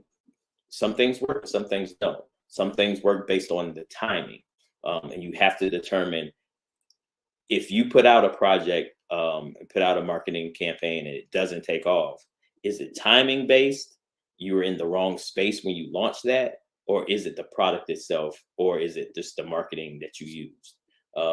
Be willing to make the adjustments, be willing to make the changes. Don't hesitate on the adjustments, because the faster you adjust, the faster you can fix it. just and build solid brands, everyone. There is so much space with the growth of artificial intelligence. There's so many roles that are going to be gone in the next 10, 20 years that are going to be completely computer automated. So now is the time. If you have in your mind that you want to start a project, you want to start a company, you want to offer a service, you want to, whatever it is. I am a proponent of all Black business. I don't care if your business is house cleaning to lawn service to graphic design and web building to comms, whatever it is, start it. Start now. Like, you actually should have started yesterday. You should have started hearing this. But start now. Start now. Contact me. Contact the Black Business Network. We're here to help. We're here to help you grow. We want you to be excellent at what you do. So ask for help. I think that's one of the biggest elements when it comes down to brand that we won't do. I don't get it. Why not ask somebody for assistance? Most people are here to help you. Yes, there are times when people are too busy. There's times where people have so much going on in their lives that they can't. But be willing to assist someone first, but then also be willing to ask for the help that you need too. It's key. So let me run back through kind of what we talked about here. So when it comes down to building your brand, first you want to define your core. Define your core values, your mission statement, and your vision. These are elements that you need to know. So when you have an elevator conversation, not necessarily on an elevator, but you have someone's, 2 minutes of someone's time to explain what you do, you want to know these elements. Okay. Target your audience. So work on your marketing, work on your audience persona, know who your target is, and then determine where is the best space to reach them. Third, your brand personality and voice. Determine your brand voice. Determine the tone of voice for your company. And understand that there's space where you have to take your personal tone out of the business. Visual elements are next. We talked about, I'm huge on visuals again. So make sure your logo is amazing. Make sure your logo stands for and tells what you do, and work on your byline, work on what your company does, build your color schemes out, understand the font selections that you use. Key. Those are key to your brand as a whole. Your storytelling. You want to make sure you take the time to narrate your brand. A lot of that I do through social media now, when I have the opportunities for companies. But you want to make sure your story is compelling, and you want to discuss all of the elements. A great place to see that, Shark Tank. If you watch the story of the invention that they're presenting, that will give you an insight to what the storytelling should look like. And placing that on your social, placing that on your website is key, because people are interested. People love supporting something that's being built from the ground up, or something that makes sense, because a lot of people want to do what you're planning to do. Let's see. Then we talked marketing and promotion. I think those two are key, of course. You have to figure out your marketing channels, and where you want to put your revenue into, and please understand that, yes, there are a lot of free channels, a lot of free stuff you can do, but there's a lot that takes money. So you have to be able and willing to reinvest your revenue back into the growth of your company, and that's through your marketing, your promotion. I am, again, a huge fan of making I want to change the term making. Building your brand to where your employees desire to wear your brand. You want your employees to walk around and show your brand and have someone ask about it. That's key. So if the shirt pops hard enough and someone asks, "Hey, what's that?" That's it. You win. That's your win. You know, the great piece now is it's easy to give someone the information. Here, scan this QR code. That'll open up this and show you exactly what we're talking about. So make sure you implement that and use that in your process.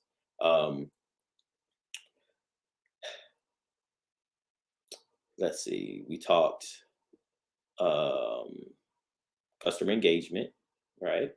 Discuss that. Feedback. You want to make sure you adapt your feedback specifically for each customer if you have an issue. But you also want to ask for the celebration. Ask for the cheer. Hopefully they enjoyed your product or your service. Ask them if they did, and ask for them to take the time to do a review and reward them for said review. The more positive reviews, the more it works. I'm a person, I'll tell you, I don't read reviews. If I want your product, I'm going to look at your product. I'm going to do my research on it, but I'm not reading what everyone else has to say about it. But I know several people who will read every review, start to finish. They'll start at the 1 stars and work their way up to the 5-star reviews because they want to see what the problems were at first. And then they want to see if someone else has had the same problem, but it fixed. So you want to pay attention to that. And then your performance measurements. Just make sure that you stay on top of your brand and the evolution of your brand. You want to make sure that you continue to grow and you don't just become stagnant and happy with where you were because it changes. And in a heartbeat, someone can come with something similar, or someone can come with a competition piece and beat you and take your client base. You want to make sure you hold on to your market share. So to do that, you have to stay aggressive and you have to be willing to make adjustments and stay relevant. That's the biggest piece with it, is make sure that you stay engaged, you stay relevant, you stay in the public eye, and give some of what you do to help someone else expand their space. It's what I try my best to do. So if you need me, I'm not hard to find. You can definitely find me here.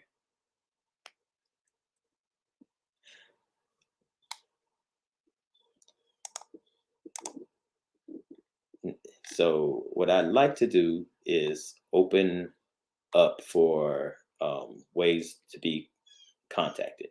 The easiest space is email. It's rcheeseborough@gmail.com. Yes, I use Gmail still. I'm a very big Gmail fan. rcheeseborough@gmail.com. My company is Crescendo International.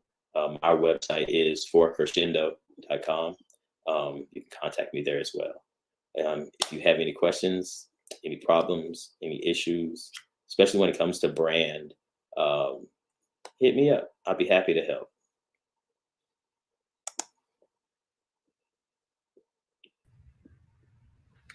Well, thank you so much today for presenting this very relevant topic for business owners, especially those small business owners.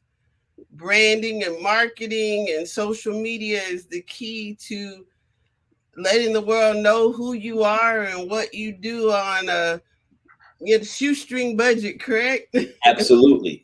Because you want your budget to grow, and we get it. There are people who are willing to help you on the bottom end of your budget. They just want you to look back and pull them with you when you take off.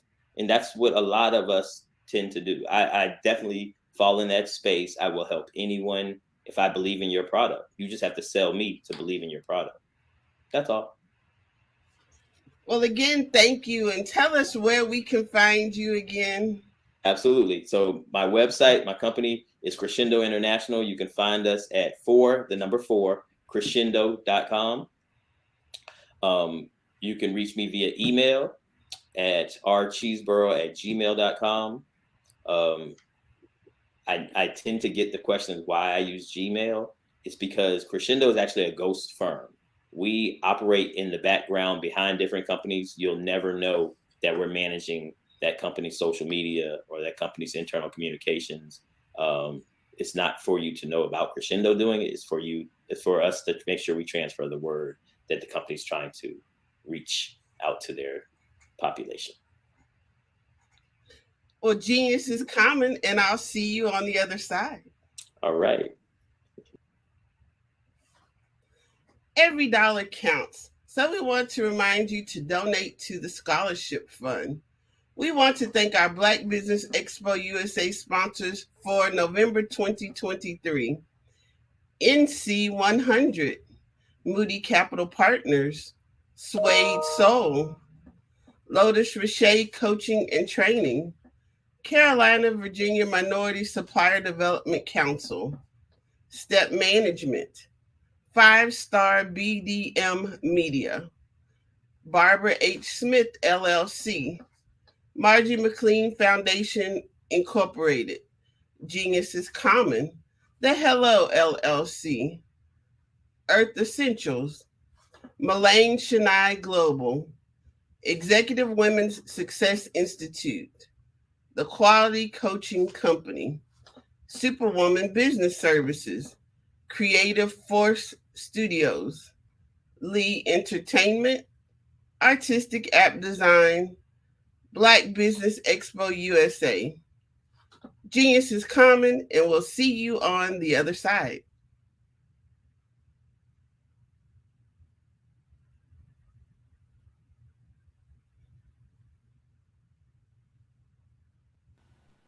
Hello, my name is Kiasi Helm, and I'm 14 years old. I think my genius would probably have to be setting goals and achieving them. I say this because ever since I was young, I always wanted to be an author, and at age 11, I ended up achieving this. But not only did I end up becoming an author, I ended up becoming a public speaker, a publisher, a business owner, all these great things. The name of my business is Written by Kids Publishing Company. I decided to start this company because I thought it was important for me to help kids my age express themselves through literacy and just achieve their own goals. Because to me, achieving goals is the best thing in the world to feel. It's you just achieving things and aspirations that you set for yourself. And I know that everybody is capable of this because even if you don't end up achieving the goal, you still tried your best, and that's the most important thing. And everybody is capable of this because genius is common. Thank you. Hello, this is Israel, and I am CEO of Daydreams Interactive and author of Princess Planet. So, genius is common, and as a kid, I loved to daydream. Even as an adult, I love to daydream. And when my daughter became 6 and loved princess characters, but we just could not find the diversity that showed her, we created our own characters. So, for instance, you have Princess Nulu right here. Princess Nulu is from Uganda, and her genius is that she loves to take care of animals. She can actually even listen and hear what they say. And then we have Princess Isabella right here. Princess Isabella, she's from Cuba, and her genius is biochemistry. One day she hopes to eliminate disease.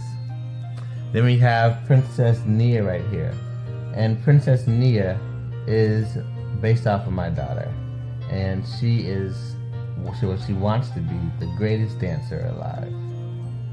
So that's her genius. So what's your genius? My genius is my imagination. Genius is common. Hey guys, my name is Caden. I'm the CEO of Caden Teaches, and my genius is teaching kids about financial literacy. Throughout my financial products, such as my financial flashcards, my activity book, and my newest project, my financial bus, which I bought. And on the bus, it has a mock bank where kids will learn how to deposit and withdraw money, a mock grocery store where kids will be able to learn how to have a family budget, and a mock stock exchange where kids will even be able to learn how to invest in stocks. Now, I decided to start teaching kids about financial literacy because I find that most kids graduate high school without even knowing the basics about financial literacy. And I feel if I were to teach kids about financial literacy, that I would be able to help kids tap into their genius. And I actually learned about financial literacy to my dad because I would go to business meetings with him and I would always see that they were talking about financial literacy. And at that point, I didn't understand what financial literacy was. So I took it upon myself to learn about financial literacy and teach it to kids in a way that they could understand. But I want you guys to help me help kids tap into their genius by going to my website, cadenteaches.com, and you can sew into me in my financial bus by going to my GoFundMe link. And remember, if Caden can, you can too, because genius is common.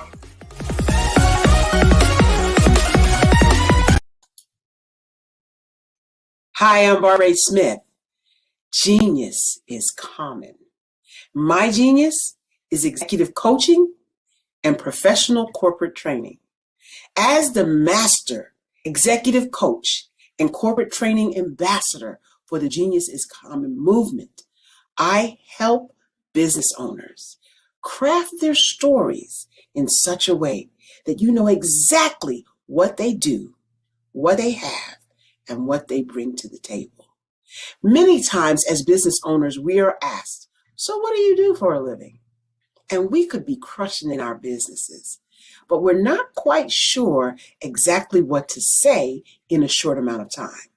Well, I help you take those stories that are the reason why you're in business and why you're so passionate about your business and craft them in such a way that people are drawn to you as opposed to being repelled by you. Because every conversation, every time you talk to someone about your business, you are excited about it. But are you really conveying what you do, what you have, and what you bring to the table?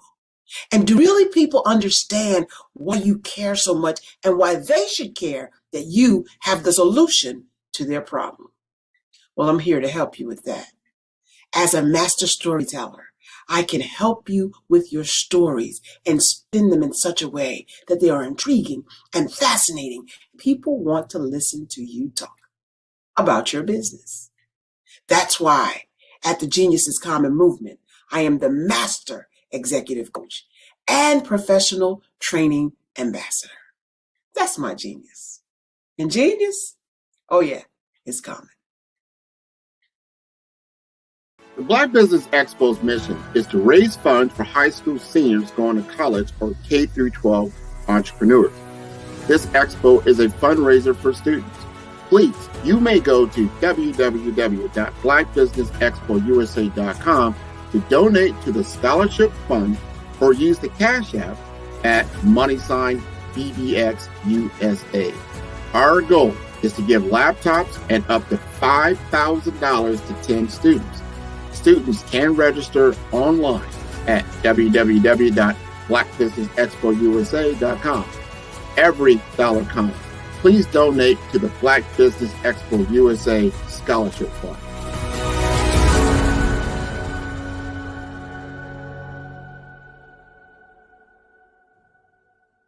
Follow the Brand TV broadcast host, Grant McGaw, as he visits with top executives and entrepreneurs to find out their secrets of success with their personal brand. Follow the Brand TV broadcast host as he focuses on brand development to build better relationships, bring value to your business, relationships, and career. You will enjoy listening to each episode that is tailored to speak to you directly. If you're looking for this type of clarity in terms of building your brand, you have tuned into the right station. Each episode will help you to shape a conversation, in the 5-star BDM network of 20,000 professionals and become a springboard for your corporate engagement and business opportunities. Each guest will frame their story in the areas of personal branding, business development, career development, financial empowerment, and technology innovation.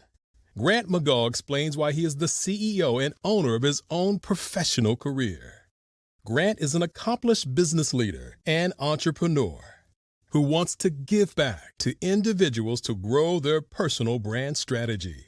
Tune in as he weaves his story about new possibilities, while to you exceed expectations. If you love storytelling, this show will make for fun.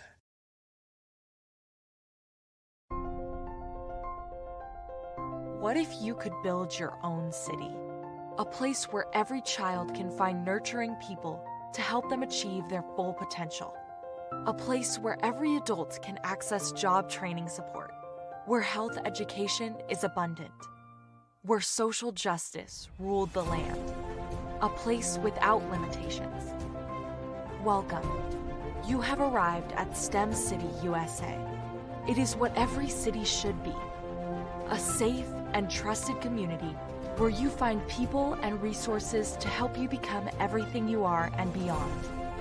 STEM City is unlike anything you have ever experienced. It is a digital twin of the world around you, only better. STEM City is about energy and soul renewal. It is more than a digital world. You can almost feel the power of live cultural events, music, and theater. STEM City promises a better future for children with caring mentors and hands-on activities with dedicated tutors to support our youth. STEM City is your passport to a healthy lifestyle with weekly events addressing our community's many issues. STEM City is your financial well-being with helpful information on wealth management, career advancement, job training, and so much more. STEM City is the community you deserve. It is the city where your dreams can come true. STEM City USA, a place in the sky that is accessible to all who reach for the stars.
Dr. Eric Kelly III and a host of phenomenal speakers from all around the globe for this 7-day virtual event that you don't want to miss. The mission of the Black Business Expo is to raise scholarship money from kids all the way from high school all the way from college. The Black Business Olympics is one of the largest Black business showcases in the world. It is an opportunity for businesses and companies to showcase their businesses globally. We are going to be giving away laptops up to $5,000 away to students. Again, I'm Olivia Appleberry, the founder of 2 Cents Finance and one of the speakers for the expo. I am so excited to see you there. For more info, go to www.blackbusinessexpousa.com or call 919-308-9090 and hope to see you there. I am Black Business. From the moment I wake until the time I sleep. Yes, I am Black business.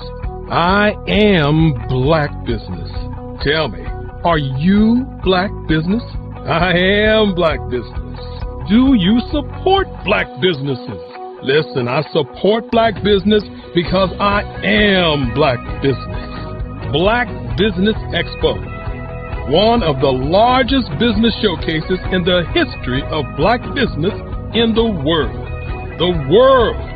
Sign up today at www.blackbusinessexpousa.com or call 919-308-9090. I am Black business. I am Black business. From the moment I wake until the time I sleep, I am Black business. I am Black business. Are you Black business? I am Black business.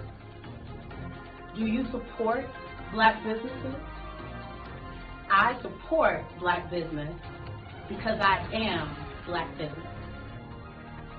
Black Business Expo, one of the largest business showcases in the history of Black America in North Carolina. Join Dr. Eric Kelly III and a host of phenomenal speakers from all around the globe for this 7-day virtual event that you don't want to miss. The mission of the Black Business Expo is to raise scholarship money from kids all the way from high school all the way from college. The Black Business Olympics is one of the largest Black business showcases in the world. It is an opportunity for businesses and companies to showcase their businesses globally. We are going to be giving away laptops up to $5,000 away to students. Again, I'm Olivia Appleberry, the founder of 2 Cents Finance and one of the speakers for the expo. I am so excited to see you there. For more info, go to www.blackbusinessexpousa.com or call 919-308-9090 and hope to see you there.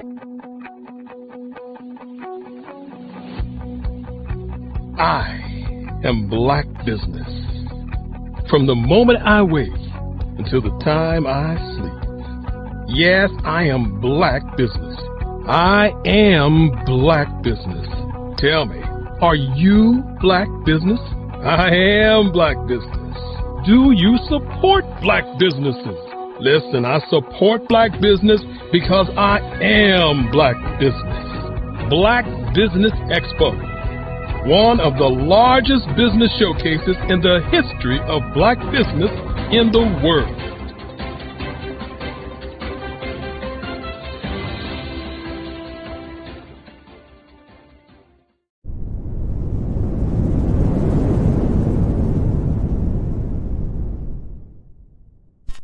I'd like you to imagine with me, if you will, opening an app where you can collaborate with like-minded individuals from around the world, get inspiration and in-app tools to launch and grow your business, as well as share your knowledge and earn compensation, all in one app.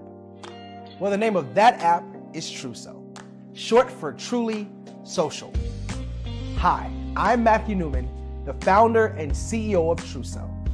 A new concept in social media, Truso is designed from the ground up to be a platform that's both social and empowering for all its users. How exactly do we do that? I'm glad you asked. First, Truso brings the world together via video. Psychologists assert that video provides a significantly more effective connection than audio only.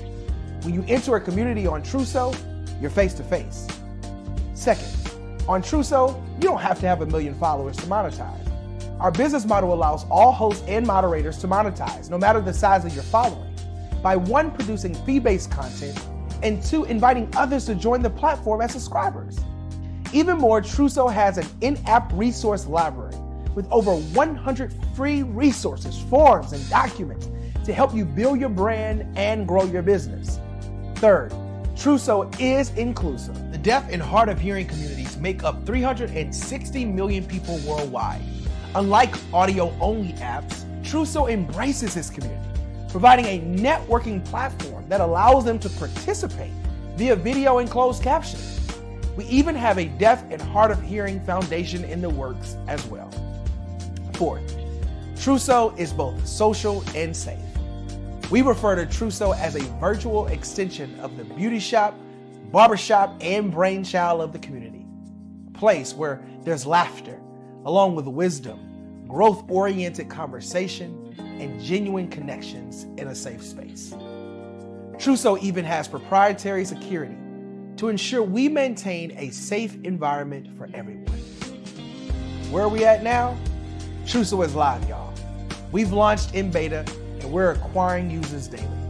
We have an incredible development and marketing team, plus amazing celebrity influencers at the table, helping us spread the word around the globe, beginning within the African diaspora and beyond by creating a safe space for growth, connection, and collaboration. We're truly excited about Trousseau. We've created something special for which there is a global market. And we invite you to embark on this journey with us as a shareholder. The future for Trousseau is truly bright.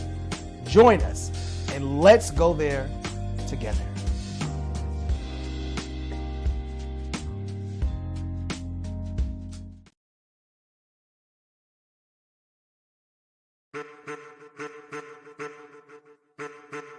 I am a child of the Most High God. He has gifted me in ways that I could not even imagine and didn't know.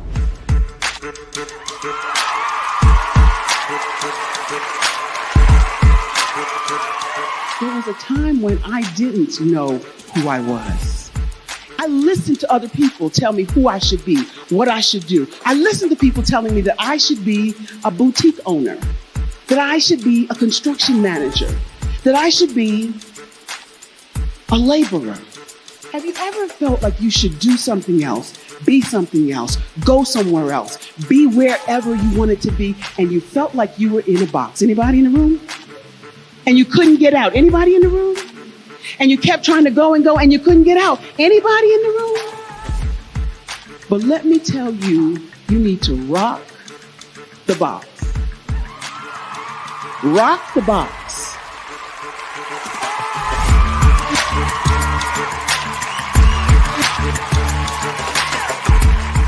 I am engaging, inspiring, and empowering.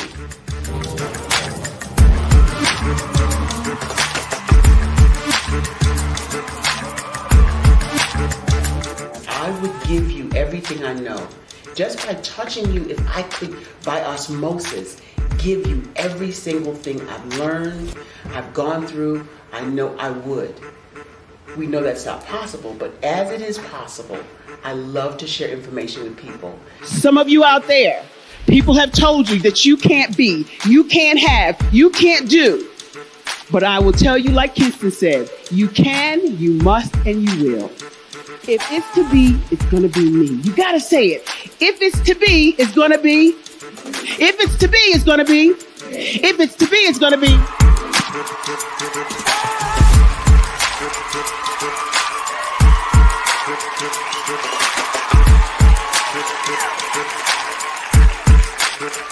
Barbara is because she believed what her mama said about her and not what other people told her.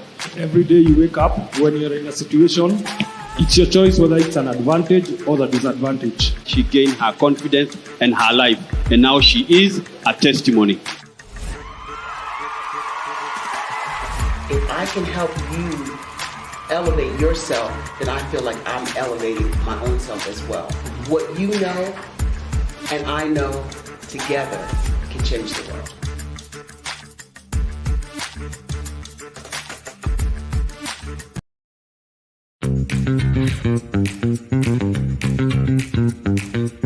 It's time for you to start bossing in social media. For all your social media needs, you've come to the right place at the right time to get your website designed, landing page, social media platforms, and get the training you need to get in front of the people that's ready to buy your products and services.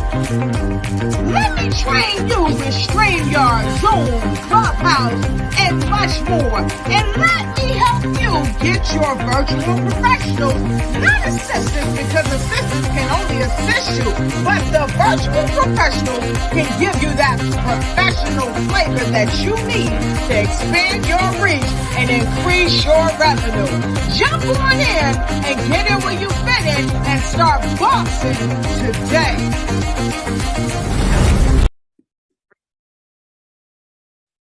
Hello, I'm Dr. Madeline Ann Lewis, President and CEO of the Executive Women's Success Institute. And my genius is helping women accelerate the path to success. You know, I was blessed to have strong women in my life who encouraged, motivated, and pushed me to do my best and to never even think about giving up on my dreams. So I say to women, we must show up to rise up. We have talents and potential, but who will see them if we don't speak up and get noticed? I know that women are a tremendous resource on this planet, and there is nothing more fulfilling than helping a woman tap into her full potential. I do this because I want to be a part of helping as many women as I can to show up, to rise up.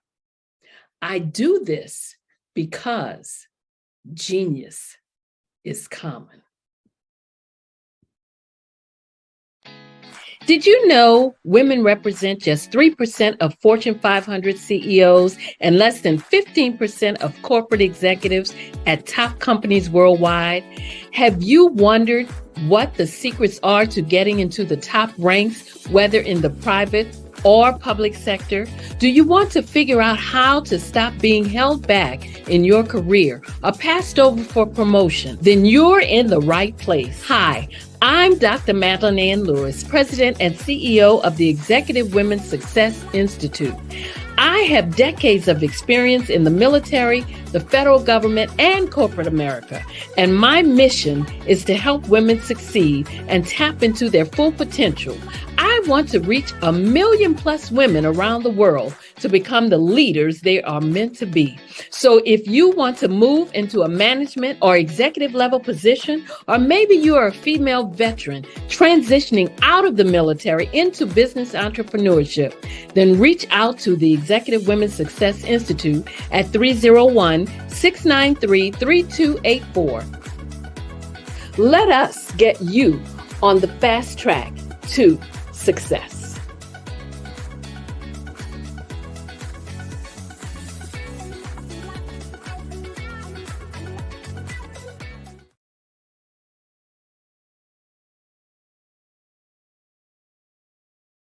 Follow the Brand TV broadcast host, Grant McGaw, as he visits with top executives and entrepreneurs to find out their secrets of success with their personal brand. Follow the Brand TV broadcast host as he focuses on brand development to build better relationships, bring value to your business, relationships, and career. You will enjoy listening to each episode that is tailored to speak to you directly. If you're looking for this type of clarity in terms of building your brand, you have tuned into the right station.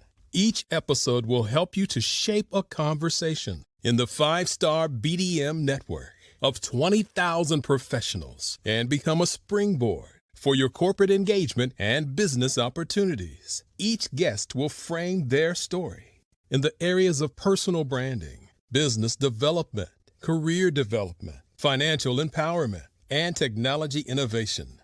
Grant McGaw explains why he is the CEO and owner of his own professional career.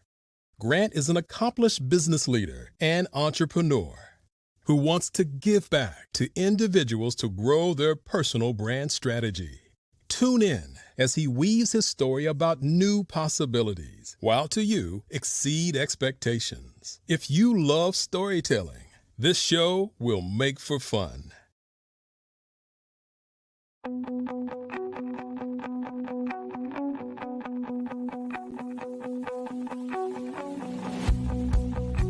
I am Black Business.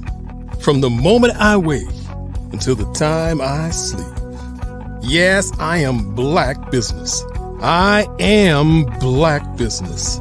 Tell me, are you Black Business? I am Black Business. Do you support Black businesses? Listen, I support Black business because I am Black Business. Black Business Expo, one of the largest business showcases in the history of Black business in the world. The world! Sign up today at www.blackbusinessexpousa.com or call 919-308-9090. I am Black Business.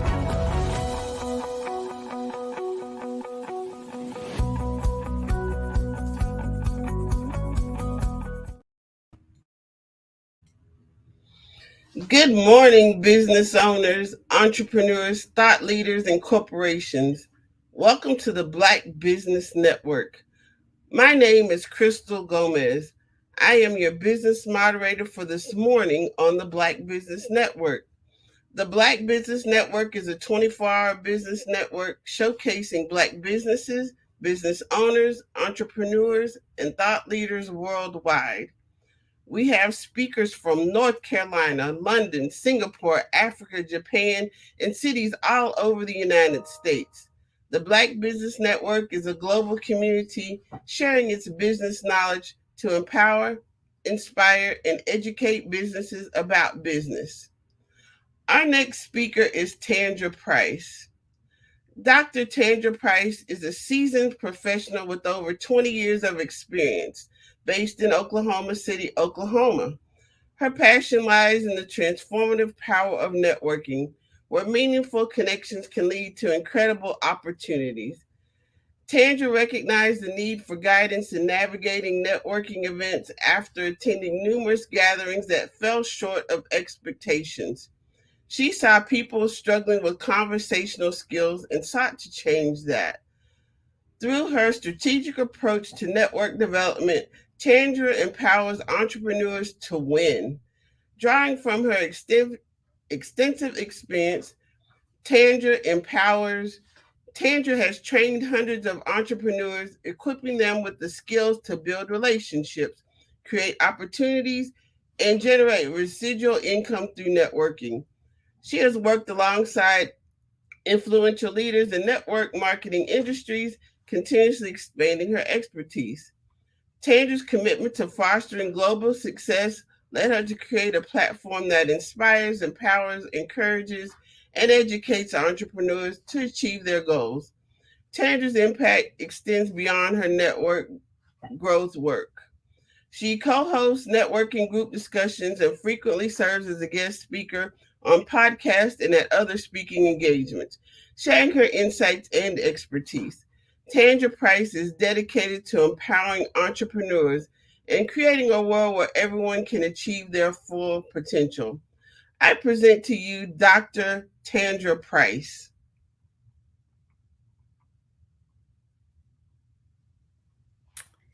Hello. Thank you so much for that amazing introduction. You're welcome. It's my pleasure.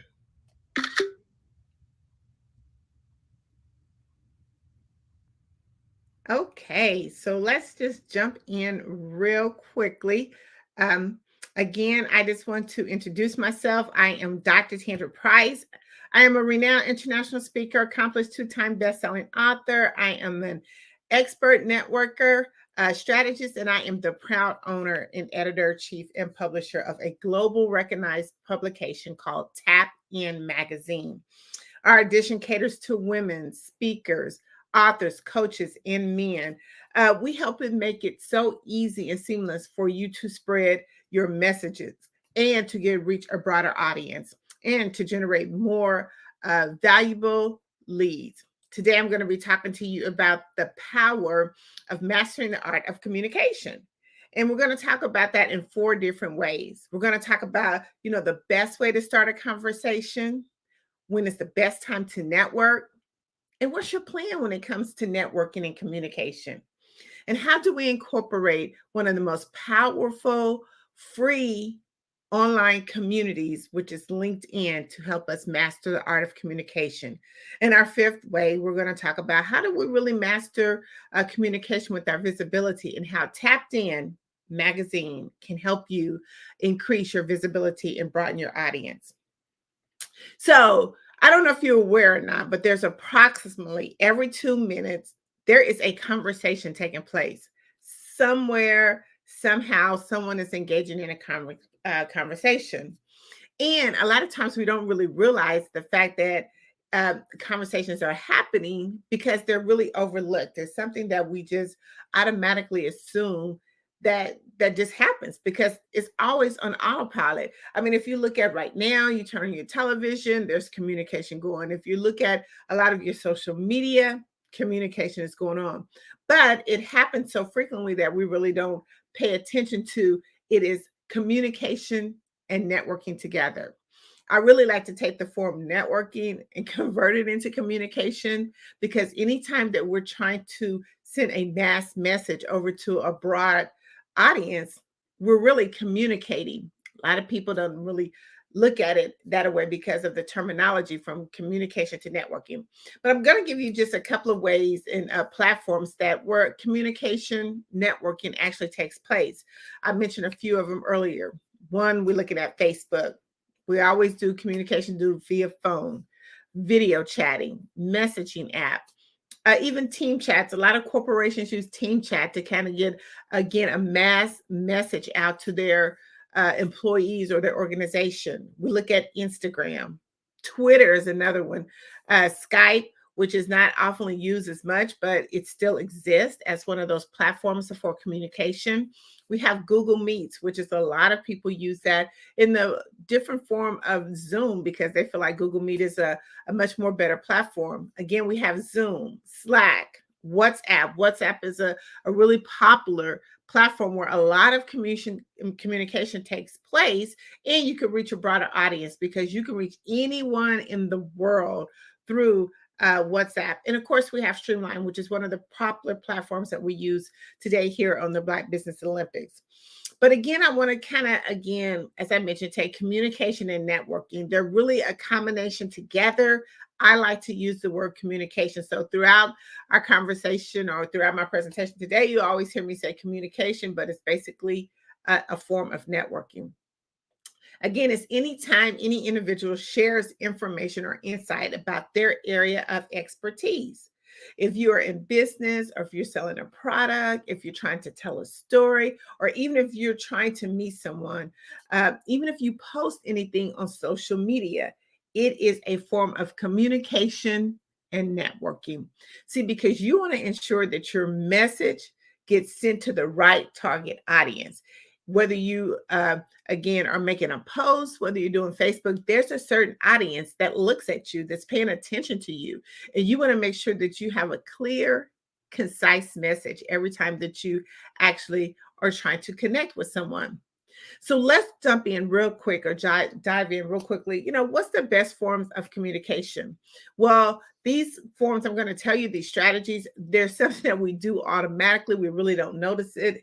But let's just kind of take a real quick step into those. One is we're always introducing ourselves.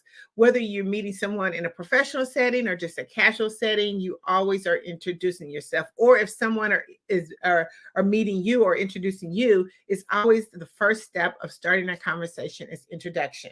If you're in a business setting, we always normally do that firm handshake just to give them that understanding that, you know, it's more of a business environment. A lot of times when we're introducing ourselves just on social, you know, it's more of that laugh, comfort in our own zone. But the first thing we do is starting communication is introducing ourselves.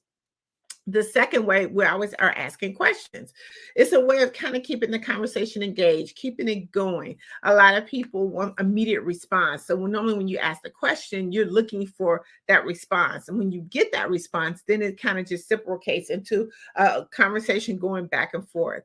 Another way, which is the third way, is always asking advice or opinion. People love to ask for help. They like for you to ask for their help or their advice, or their opinion on, different specific matters.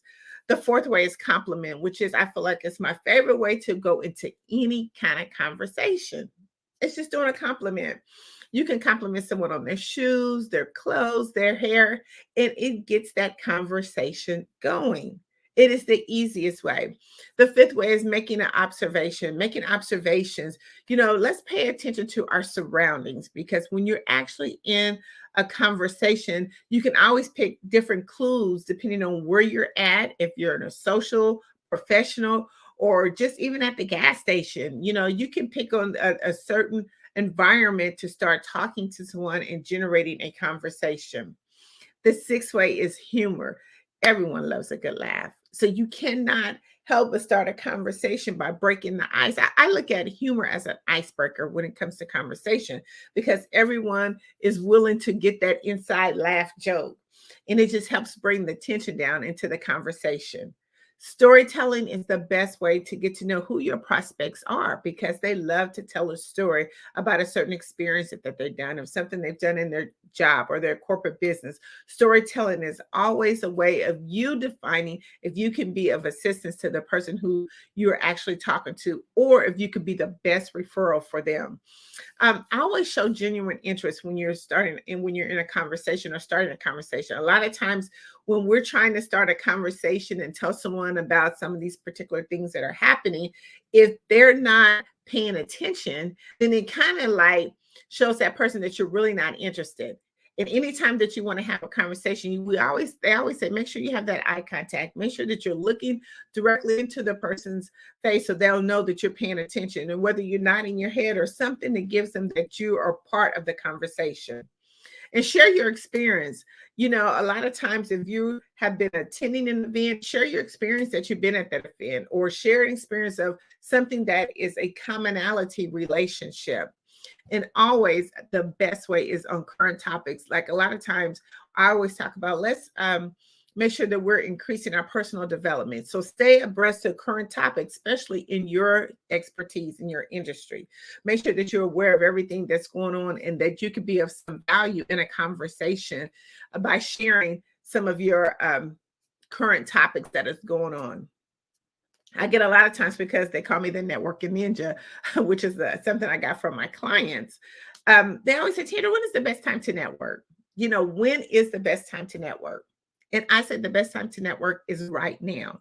Anytime you get up in the morning and you begin to have a conversation, whether it's with your spouse or someone that you're trying to network with, anytime you are starting a conversation, you are networking. Because again, you're exchanging your message. You're delivering a message to someone that you want them to understand exactly what you're doing. And you're connecting the pieces. See, when you look at networking, you're connecting.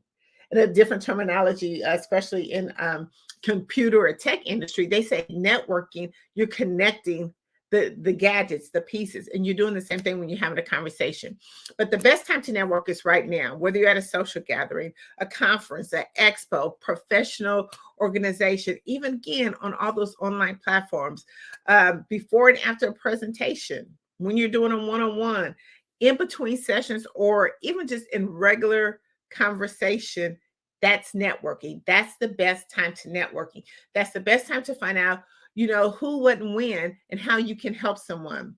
But when we talk about mastering the art of communication, it comes with so many benefits. That's why it is so important to make sure that when you're networking and spreading your message, that you are very clear and concise, and that you've done all those different things we talked about earlier about starting a conversation. But just think about the benefits. It brings you on different ways to enhance your negotiation. So when you're trying to actually talk to someone about your products and services, being a part of networking / communication, it helps you to enhance those negotiations, because when we're listening, we're looking at our environment, we're understanding what's going on around them. It builds trust, because here's the thing about it. If people build trust with people who they know, like, and trust. So the more that you're talking, the more that you're communication, the more that you're helping them even share references, you are building that trust and credibility over time. It gets you into successful networking. It helps you to engage with others confidentially. You can actually now understand really what their concerns are, their issues are, and how you can really help them. It also builds a stronger connection. The more that you are networking and communication, it helps you to understand and build a long-lasting relationship with your prospects. But it also builds loyalty and support. I mean, you can receive more support from others when you are communicating and networking, because they understand actually your industry. They understand exactly where you're going. They understand your vision and mission. See, it helps you also, as a benefit, increase your visibility. The more that you are networking and communication, that means the more you're out at different social events. It's helping them understand who you are. It's helping with your branding. It helps you to collaborate too, because just think, when you go to all those different events, you're collaborating, you're connecting with other people within those events. And then once you start collaborating, then you start building bigger on your platform. It helps you to give what I call the resource bank, be able to pull out your resource bank of different referrals and resources that you could do. Another thing that communication and networking does, the benefit of it is it's giving you access to resources. We talk about a lot of times about building professional development, but in order to sometimes to be able to get into these rooms that a lot of times we don't get opportunities to, it gives you that access to resource, because when you're talking and networking with other people, they're letting you know of different things that's going on or what's been working for them, or different networking events, or even different promotional events that you can use into your business. It helps you to be able to access that resources that you probably wouldn't be able to have access to. Again, brand awareness. We always want to make sure that our brand is out front and forward. I always call it, it's the store display of your it's the window display of your store. Branding is so important, because when they look at through the window of your store, your brand has to be present right then and there. It helps you to promote your business and to a bigger audience. Another benefit of networking / communication, it gives you access to some of the decision makers, which we're going to talk about a little later, about the major big platform that is so underly used. It helps you identify trends too, like what's going on in the marketplace. When you're not networking and communication, you really don't know. We have to step out of that comfort zone. You've heard that saying, right? Get out of your comfort zone. And that's really the benefit of networking and communication. And it helps you get so much business growth as well. I always tell people, when we go to networking events, whether it's conferences, virtually or in person, what's the plan? See, we have to have a plan when it comes to networking. What are we doing? What's our objective when we go? I'm going to go over these real quickly for you. One, you got to set a goal. Anytime you go in networking, or you're trying to give that mass message out, what is the main goal? What do you want to achieve by getting your message out? A lot of times we don't look at that. We just have a message and we're trying to get it out. But what's your overall goal? What do you want to happen when somebody actually hears your message? The second thing, when you go to a lot of different networks, let's do some research on the events of the people who's hosting the events, how long the event's been around, because the most important thing is time. And we want to make sure that we're maximize our time to the fullest. And the only way that we can do that is making sure that we're in the right places at the right time with the right people. So make sure that you are doing a research on your event. Prepare your introduction. People do not like to be sold at networking events. It's all about relationship building. So when you're actually trying to prepare or plan to introduce yourself, make sure that you're doing it in a way that does not seem salesy. Make sure that you're doing it in a way that's authentic to who you are, so they'd be able to make that connection. So the person who you're actually connecting with, they feel that energy. See, that's the thing about it. When you prepare your introduction, you want someone to feel your energy, your enthusiasm, like, I want to be a part of what you're doing. So make sure that you prepare. Preparation is the key. Bring all your essential materials. Make sure that you have your cell phone charged. If it's your iPad, whatever it is, make sure that you have the essential tools that you need, because it's nothing worse than going to an event and you're not properly prepared. Making sure that your phone goes down, or that all your social media contacts, everything. That's the next thing. Let's make sure that all of our digital presence are updated. Because one thing, when you go to networking, just think you only have that 60 seconds, not even 60 seconds, 10 or 15 seconds to make that first impression. If they go to your site and it's aesthetically pleasing, they're not going to want to do business with you. Make sure that your website looks good. I mean, all the function, all the buttons that's working. Make sure that all your contact information is up to date, because no one is going to be searching or looking for you. Once you make that initial contact, that is the most important thing. So make sure that all your stuff is updated. And another thing, when you're actually doing networking, make sure that you're active listening, because what happens is if you're not actually listening or doing active listening, when you go back for that follow-up process, you can use some of those key methods or those key things that that person said that's going to help you generate and connect even better. Make sure that you at least go to an event, no matter virtually, in person, that you're connecting with 5 people. Even if you go out and about on your daily plan, make sure that you connect with 5 people. There's nothing wrong with walking up to someone and connecting with them. If you're an introverted person, don't like to talk, guess what? We're your brand. Make your brand stand out. Wear bright colors. Just smile, because that will actually start the introduction. That will actually start a conversation. It will actually open up the doors for you to be able to make that 5th or that 4th connection for the day. Another thing, when you're talking about, connecting with at least 5 people, join Facebook groups. A lot of times these conferences, they have Facebook groups because they're trying to build a community. The best way when they're trying to build a community, that they want you to feel good and welcome when they come into their event. And how they do that is through Facebook, because the people that join their Facebook group, it gives you an opportunity to go through the Facebook group and connect with 5 or 10 people. They do that a week to 2 weeks before their event, because they want you to already be able to connect with someone. Remember, when you're out here doing these events, the whole goal is for them to build communities, to build those resources, to give you access to things, to start communicating and talking, breaking the ice, so it doesn't feel awkward when you actually go to the event or if you see them virtually online. Always have a follow-up plan. Do not go to an event without having a follow-up plan, because you've wasted your time. You wasted the valuable time that you could be using to do something else to help be more productive within your business. I talk about 10 income producing activities that we should be doing before 10. And if you're going to a networking event and you've went that whole event, didn't get 5 contacts, didn't even, stop to even make a proper introduction, then you've wasted valuable time that you could have been using. And right now, time is of the essence. We want to make sure that we're maximizing our time. And one of the things that a lot of times people say when they go to networking events, oh, it didn't work for me. Okay, did you have a plan? Let Tapped In Magazine help you to develop that plan, so when you go to these events, that you're maximizing your time, you're getting the maximum benefit for every time that you go to these events. I talk a lot too about virtual events. A lot of times virtual and in person, they kind of work similar to same, but make sure that when you're at on a virtual event, make sure that your equipment is set up. Make sure that you're in a nice, comfortable setting. Make sure that your background is well lit up. The space is good. Make sure all the technical pieces, you can hear your voice, your speakers, any of that stuff. Make sure that, most importantly, that you're on camera.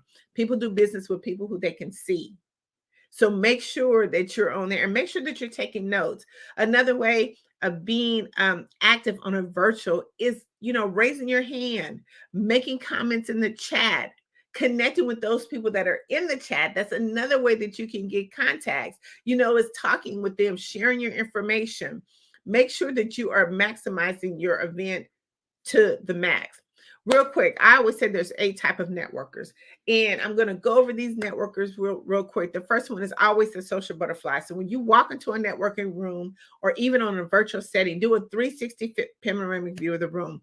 It doesn't hurt, because when you look at the room, all your networkers are going to be in different spots of the room. You have your social butterfly, the one that is the loudest, is attention grabber. They're loving the event and they want you to enjoy the event too. So they're going to be able to ones to kind of bring you along into their group, introduce you to some people that are at the event. Then you have number 2. I call them the expert or your business promoters. These people, they're not really thinking about, networking. They're only there to promote their business. They're going to be in a corner where you're going to see the people maybe crossing their hands, and they're just going to be eye focused on that person, because whatever they're saying is so interesting. They're just there to promote their business. Then you have those people that I call the third networker is those inquisitive mind people or fear of missing out type people. These are the type of networkers that attend events and gatherings just for the insight. You know, they ask questions, they want to engage in the conversation. These are the people who are just got an inquisitive mind, like, oh, who came to this event? Oh, I saw such and such at this event. So they're looking around and they're asking questions. The fifth person is the buffet eaters. Okay, so I always say that the conversation doesn't start at the beginning of the buffet line; it starts at the end of the buffet line. These are just networkers who just come for the food, basically, just for casual outing. They're attending the event, they love the event, but because of they've been in the buffet line, you can hear from coming down the line who's what company's doing what people are the who's that you need to connect with. The sixth type of networker is I call the walker connector. This is a type of networker that focus on just building relationships and connecting with people. They're proactively seeking out opportunities to introduce other individuals. They're looking to build their referral base, their database. So when their clients come to them, they're that one-stop shop. See, they're the people that, you know what, here's a referral, here's this type of person to meet with. It's like almost going into a networking event and you say, hey, I hate networking and I don't want to go by myself. Well, if you get connected with the walker connector, it's like you two are both working the room. Then you have the digital networkers. These are people that they're not going to do anything with you except on digital. If you're not on the digital space in some of those different platforms, they're not going to network with you. This is how they utilize these online platforms. They want to make sure that the best way for fast, effective networking is digital marketing. And so they're going to be that digital networker that's going to do everything on digital. So if you want to talk to them, make sure that your stuff is together, because they're going to be saying, okay, Instagram, Twitter, WhatsApp, TikTok, all of that stuff. That's how you're going to be able to better connect with them. And then I like the last one, which is our goal strategist. These people have a goal in mind. They're coming there for a certain reason. They're going to be able to maximize their time when they get there. See, they're not playing around. They're on a mission. They're on a goal. They're trying to make sure that when I talked about going to a networking event and you make sure that you're maximizing their time, they're going to get the 5 people. They're not going to just be leaving business cards. See, one of the things that we have so handy dandy to us in our phone is, we have that QR code that you can scan to get your information right off the bat. So that's why you want to make sure that you have all your information together. But they're on a goal because, see, they're trying to build their business and they know exactly who they want to talk to, where they want to talk to, because they've done the research on who the people are in the network. They've looked at the Facebook group. So these people, these networkers, they have a strategic goal that they're looking for. So you can't mess with them. So you got to think about, when you go to a networking event, what type of networker are you and where do you want to be at in the room to get the best value, maximize your time. I want to talk about, our fourth one of how to master the art of communication is, how does LinkedIn help you with communication? I don't know if you realize, but LinkedIn has over 810 million users. Over 810 million users. Did I mention it was a free platform? It is a free platform. This platform is so underused because we think a lot of the other social media platforms, but this platform, I love it because this is where your decision makers are. This is where people who are actually looking to do business with you. But how do we do it? We have to start the communication. We have to make sure that our communication is clear, concise, and memorable. See, we do a LinkedIn bootcamp, and we help you to mastermize your LinkedIn profile. But we take it a step further because we going through a whole 6 weeks worth of intense communication on your LinkedIn profile, and you'll be amazed of what your LinkedIn account can do for you, free or if you have the paid version. But the very first thing is I talked earlier about is that your business is your storefront. It's like your window display. So when they open up the door of your business, you want to make sure that you have everything intact.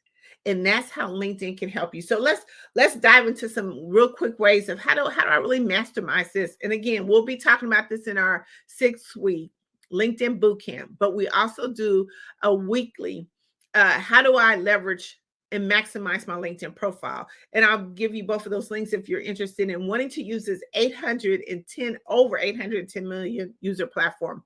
But the very first thing you need to have, just make sure that you have a professional picture. A lot of times we look at our profile pictures and they need to be very clear and crisp. Make sure your profile picture is inviting. See, a lot of times we get into those studios and we make those very, poses and we make them look sharp, but are they appealing? Are they friendly? Do they make it seem like, hey, you can come talk to me? Like, I'm open. The next thing you want to do is make sure that you have a headline. It is so important that your headline is your branding. So if your headline is not not displaying exactly what you do, it's going to be hard for when someone is searching for you to really understand what is it that you do. We're not using stock image. Use what is actually connected to your business. The next thing we want to talk about is highlights in our platform or in our profile. And we talk about this in how do I leverage my LinkedIn platform or my LinkedIn profile in 90 minutes. We talk about all these different things, but one of the things is you got to do some highlights and videos. Most people are now looking at videos. They're so engaged in videos more than they are print or more than they are writing. You have to make sure that another way to get your message out is do some videos, do some reels. It's the most effective post. You'll get so many more impressions on it. Your summary, make sure that you're highlighting your strengths and provide a glimpse of your professional journey. A glimpse. You don't have that many words, but just provide a glimpse. Experience, make sure that you're detailing your work experience. Focus, especially if we're entrepreneurs, focus on your accomplishments and some results that you have done for your clients. A lot of times they look at that, what really have you done? How can you benefit my client or how can you benefit my business? Let's talk about our skills. List all the skills that are relevant to your expertise. Endorsements. Make sure that you look at people who are doing your endorsements, that they are actually looking at what you have done. They're endorsing on your skills, whether you're good in networking, communication. When they actually endorse you and how many people endorse you, it makes a difference. It takes you almost up to the feed. We talk about, the algorithms and a lot of the different social media platforms. LinkedIn has that algorithm too, but how you're really landed on a lot of those pages is depending on what you've put into your profile. Education, include any of your educational background, highlights, degrees, anything that you've done that can be of help of other people. Make sure certifications. A lot of times we miss out on that part of our profile, is that we don't really list any certifications that we have, big or small there, and you got a certification or a license for, make sure that you showcase it. Recommendations, seek out recommendations. Ask people if you have a following to, give you a recommendation so you can add that to your LinkedIn profile. Volunteer. A lot of times people want to see what other causes that you are a part of. What else do you do? What is your passion about? How do you serve? How do you give back? And that's kind of really where the volunteer and experience shows. Media attachment. Make sure that you're putting your media information on there, because a lot of times, we want to see what you've done. Like if you've been in publications, magazines, like Tapped In magazine, but magazines, newsletters, articles, how many people have, wanted to have you showcased into their platform? What about conferences, things of that nature, anthology books? Put any type of media contact information there, and then make sure that you're actually engaged with your network. Make sure that you're actually participating, maybe like in LinkedIn groups and things of that nature. Put how they can connect with you. Show how you communicate, because see, our SEOs, our search engine optimization, helps it so much when it comes to people trying to find us. But see, once we can master that profile, because see, that's the start of the communication. And here's the crazy thing about it is when we think about that, we kind of look at just skimming on that. That's why it's not really utilized, because you feel like, okay, I can go to Facebook, I can go to Instagram. Okay, you have to look at and take some of these same things over to those different platforms, because if your client or your ideal client hangs out in those areas, then you want to make sure that, hey, this is about me. This is how you can connect with me. This is why you want to, join my programs, join my classes, my workshops. They have to have a reason. And the better you make it, the more people that you're going to get. the LinkedIn process is because, see, you have their email, you have so much access to them. You have their email, you have their direct connect. Anytime that you want to be able to connect with somebody, you have all the information right there at your hands. So you don't have to go and search for it.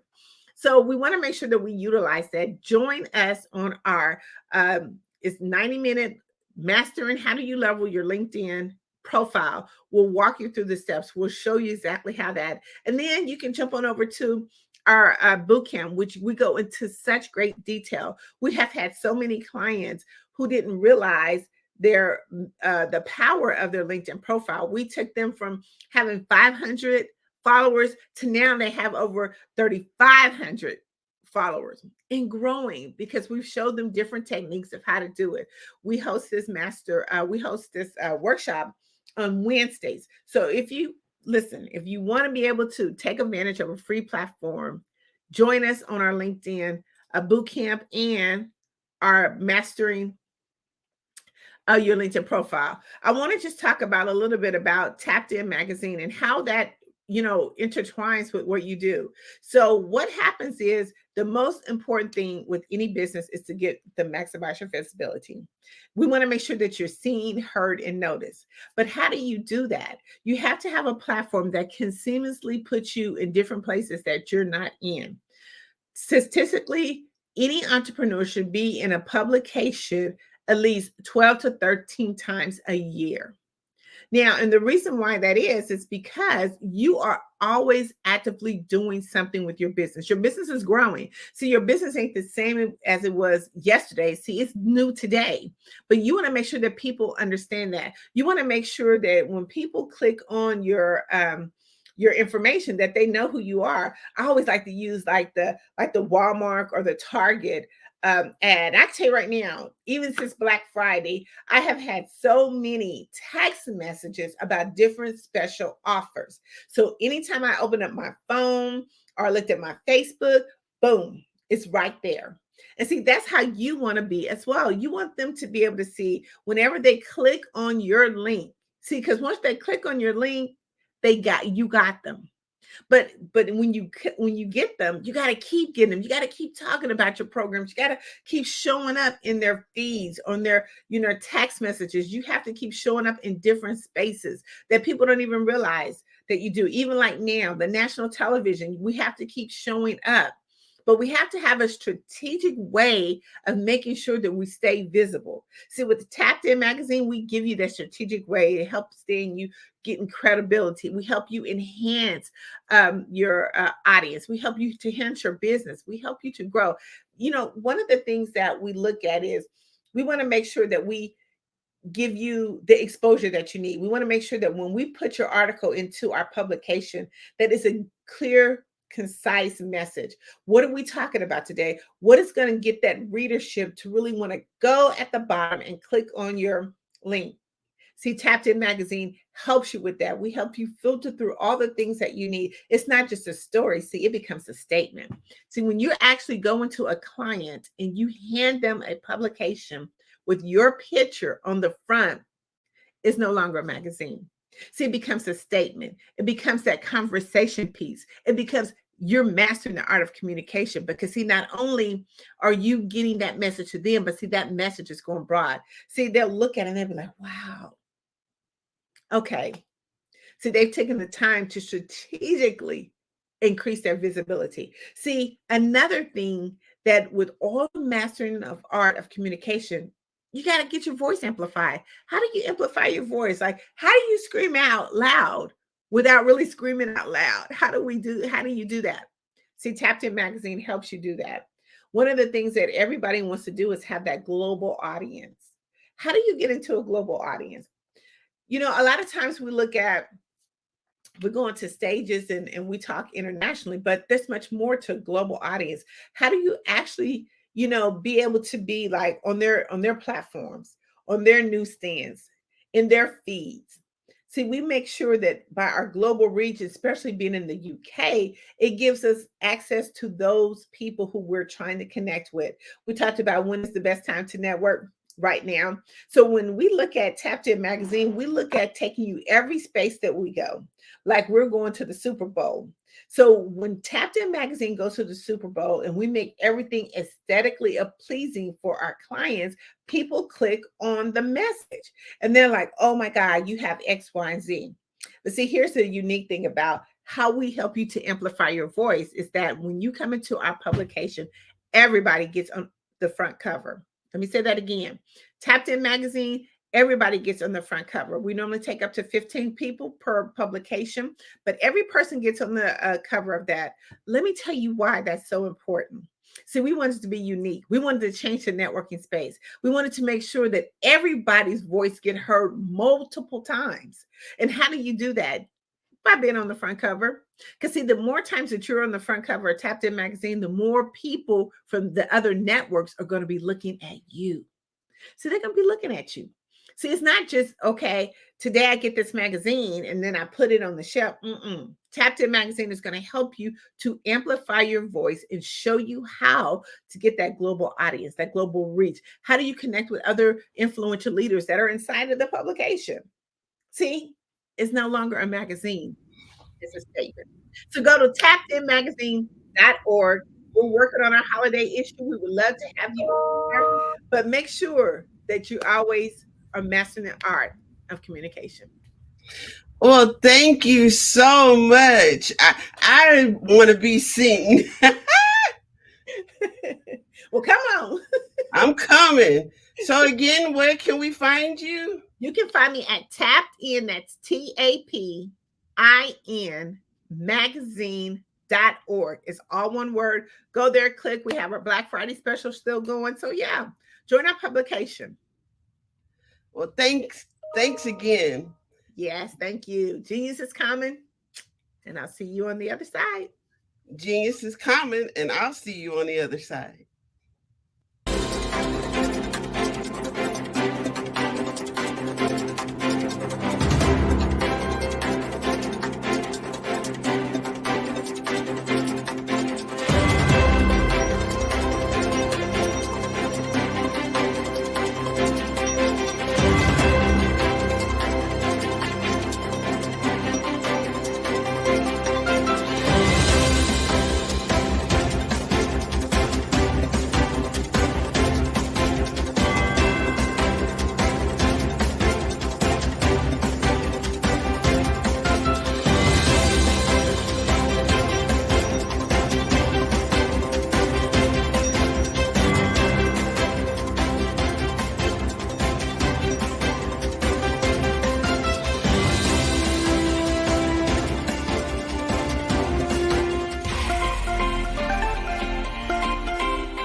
Dr. Eric Kelly III and a host of phenomenal speakers from all around the globe for this 7-day virtual event that you don't want to miss. The mission of the Black Business Expo is to raise scholarship money from kids all the way from high school, all the way from college. The Black Business Olympics is one of the largest Black business showcases in the world. It is an opportunity for businesses and companies to showcase their businesses globally. We are going to be giving away laptops up to $5,000 away to students. Again, I'm Olivia Appleberry, the founder of 2 Cents Finance and one of the speakers for the expo. I am so excited to see you there. For more info, go to www.blackbusinessexpousa.com or call 919-308-9090 and hope to see you there.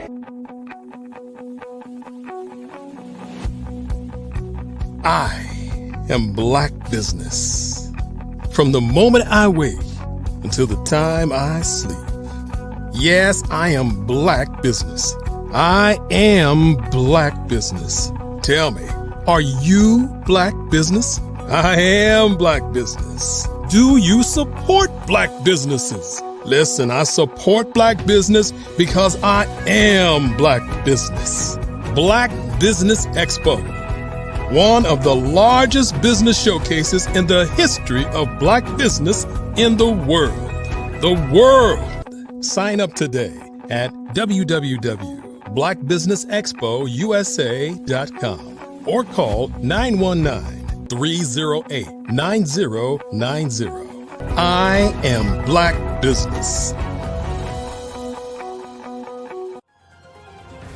I am Black Business.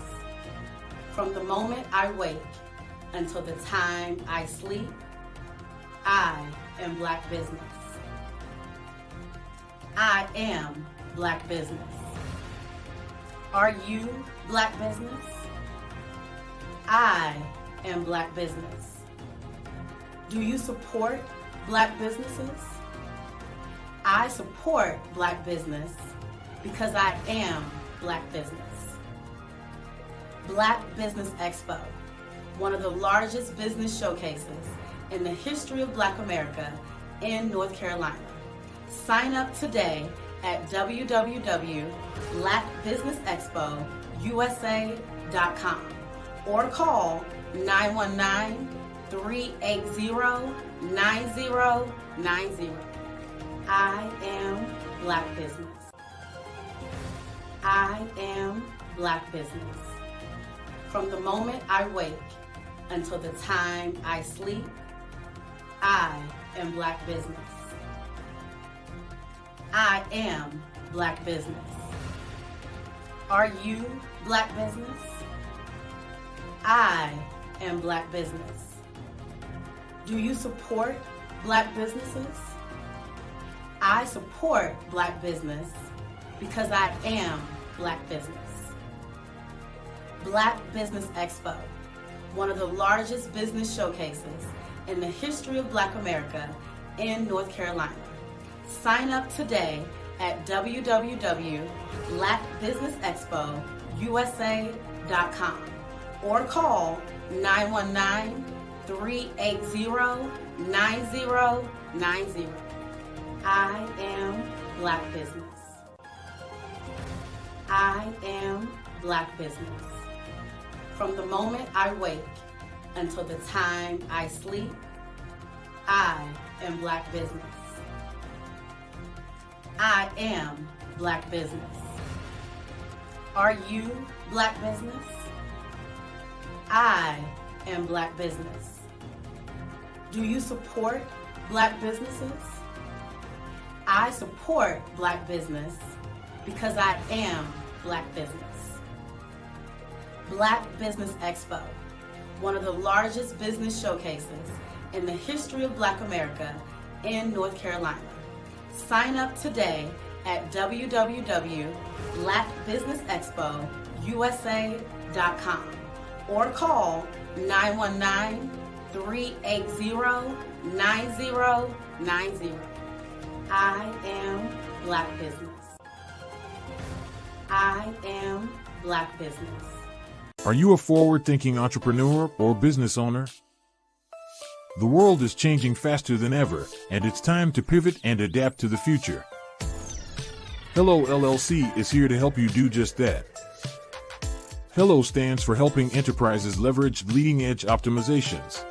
Our innovative solutions can streamline operations, reduce overhead costs, and give you a competitive edge in a market projected to reach $5 trillion by 2030. By pivoting to the metaverse, businesses can tap into a rapidly growing market that is projected to be a significant part of daily life for 25% of Americans by 2026. As a full digital metaverse agency, the Hello LLC can help you create custom solutions to streamline operations, increase productivity, reduce costs, and drive brand recognition.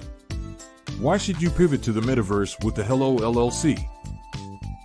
By leveraging cutting-edge technology, you can provide immersive experiences for your customers, expand your global reach, and unlock new revenue streams. Contact us today to make the pivot.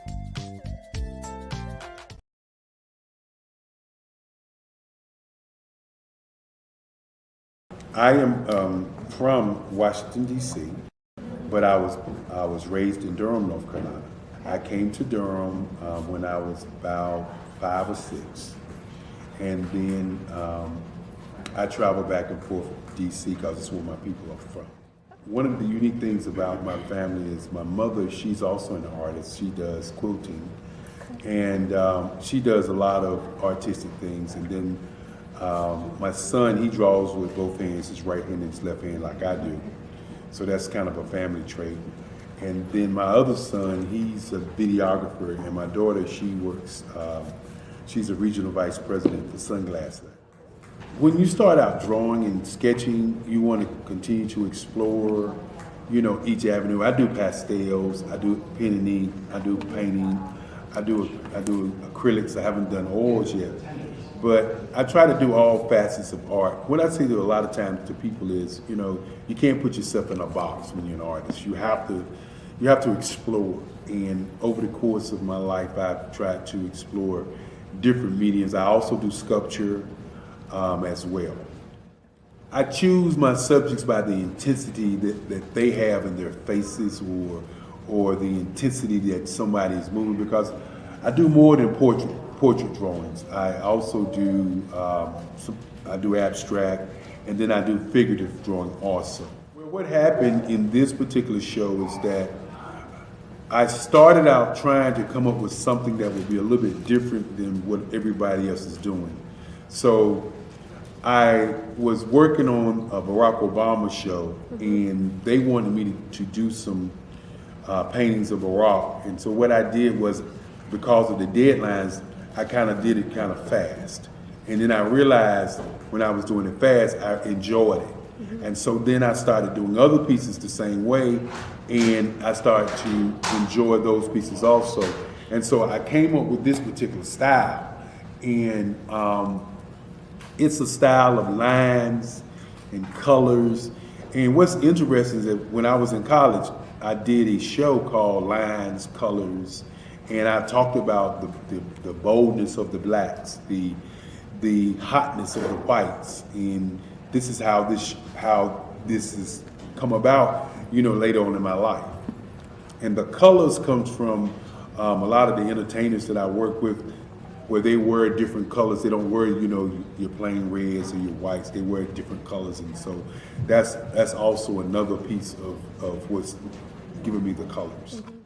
The subtitle of this show is Faces That Speak Life. That's real critical.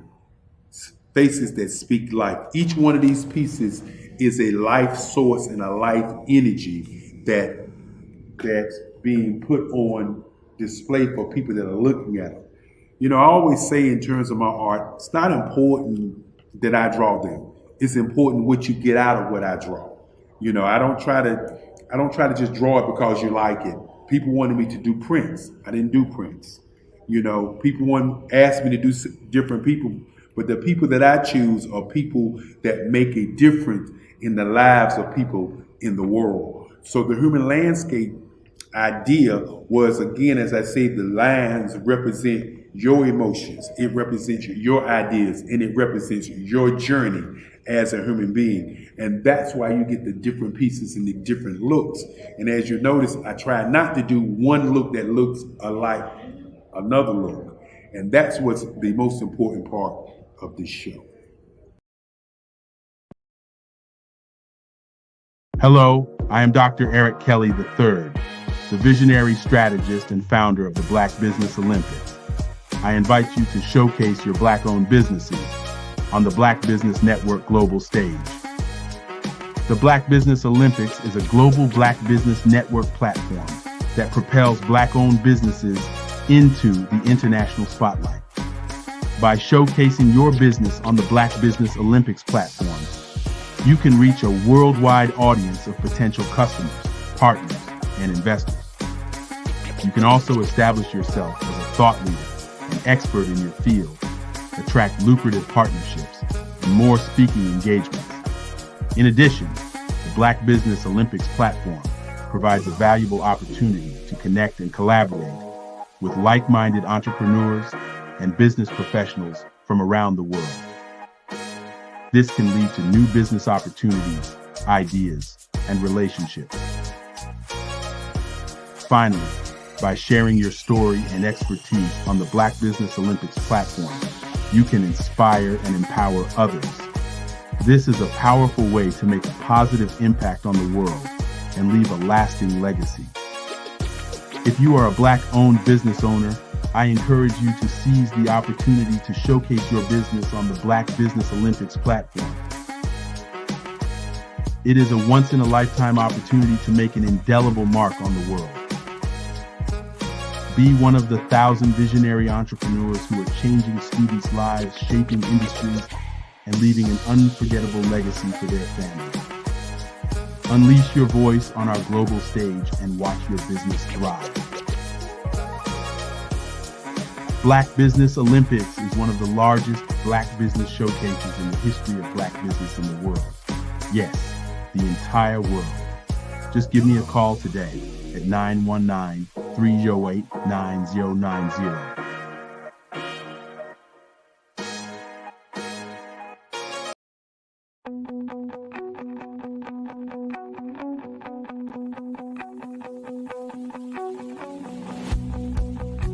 I am Black Business.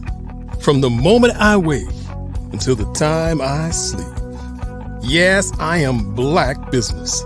I am Black Business. Tell me, are you Black Business? I am Black Business. Do you support Black businesses? Listen, I support Black business because I am Black Business.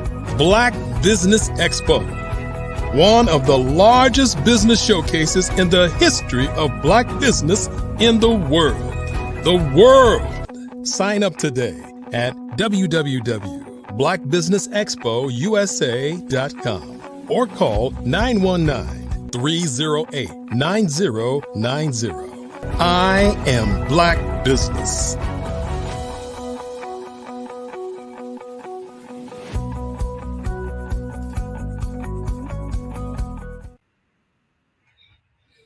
Good morning, business owners, entrepreneurs, thought leaders, and corporations. Welcome to the Black Business Network. My name is Crystal Gomez. I am your business moderator for this morning on the Black Business Network. The Black Business Network is a 24-hour business network showcasing Black businesses, business owners, entrepreneurs, and thought leaders worldwide. We have speakers from North Carolina, London, Singapore, Africa, Japan, and cities all over the United States.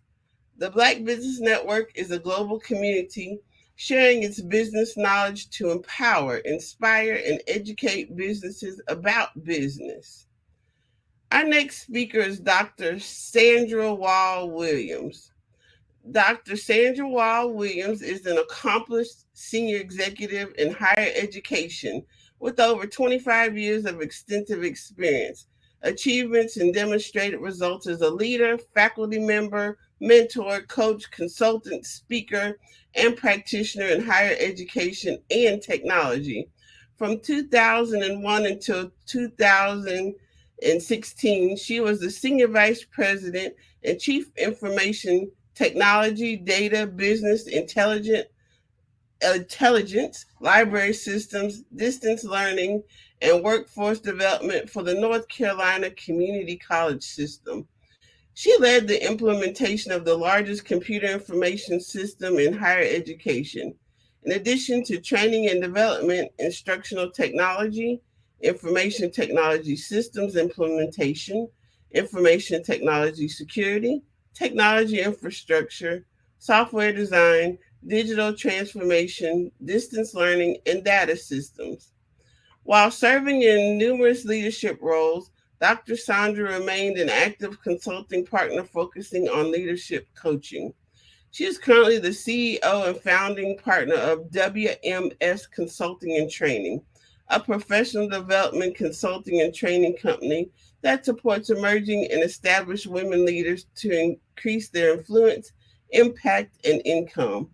She is a member of the Board of Trustees at Wake Technical Community College, Board of Directors for the Ultimate Medical Academy, North Carolina State University College of Sciences Foundation Board, Public School Forum, and Girl Scouts Coastal Pines.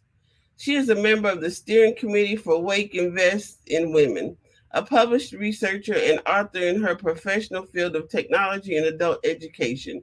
She has written 3 books, co-authored 6 books, and numerous articles and book chapters. I present to you Dr. Sandra Wall Williams. Good morning. Good morning.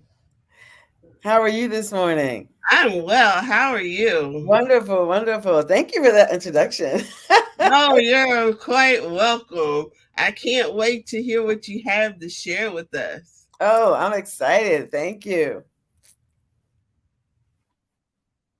Well, thank you everyone for joining me this morning. I am so excited to be with you this morning. Thank you, Crystal, again for that wonderful introduction. And of course, we want to thank our visionary founder and strategist, Dr. Eric Kelly, for this opportunity to come to you this morning and talk to you about a subject that over my years of leadership, and I'll talk about that as I go through this subject with you today, that I found that a lot of people, especially women, have a problem with. Okay, a lot of people, especially women, have a problem with. And I'll tell you what it is in just a second. But I want to back up to tell you how I got to the point of being able to work with women in leadership. As Ms. Gomez said, I was formerly the Senior Vice President and Chief Technology Officer for the North Carolina Community College System. So everything that had to do with technology was my responsibility. More importantly than that, I was and still am a C-level leader. And C is for chief, right? Like chief information, chief technology, chief executive. That's what we mean when we say C-level leader. So when you're at that level of leadership, you're not only helping or doing things for yourself and helping the company, but you're also helping other people. And you're also learning the obstacles and things that people go through either at work or at home. And so one of the things that's very important when you get to a certain level of leadership is not only that you see these things happening, but you also determine what are some processes that can help people as they go through obstacles at work, at home, and that sort of thing. So that's what we're going to talk about today. I'm going to give you some specific instructions on how to overcome obstacles in your life, your career, or your business. Now, if you already don't have your pencil and paper or whatever you're taking notes with, I would advise you to go get it now. I'll give you a minute to go get it so that you can take some notes, because I guarantee you're going to want to write this process down. You're going to want to write this process down so that you can apply it to what it is that you may be experiencing at this time. Now, while I was at the North Carolina Community College System, one of the things that I saw was, especially for women, was that women did not have we had leadership opportunities, but in terms of leadership training and that one-on-one mentorship and those kind of things that help women to become better leaders and help us get to that next level, that was missing. That was missing. And because of my position at the time, it was just difficult for me to be able to actually develop that kind of program, especially across 58 colleges. So when I retired in 2016, one of the things I said, I want my company to be able, the company that I created, I want it to be able to support women in leadership. And that support is through coaching, through mentorship, and through training. And I also do a lot of leadership consulting. So when I started the company, like I said, the focus was on women in leadership. And my specifics that I really work with are women in technology leadership. I work with all women in leadership, but I work a lot when I go into corporations, work a lot with women in technology leadership. Now, here's what I want you to remember also about me is that I was at a C level of leadership. And many people think, well, when you get to C level, then you made it. What else is there to do?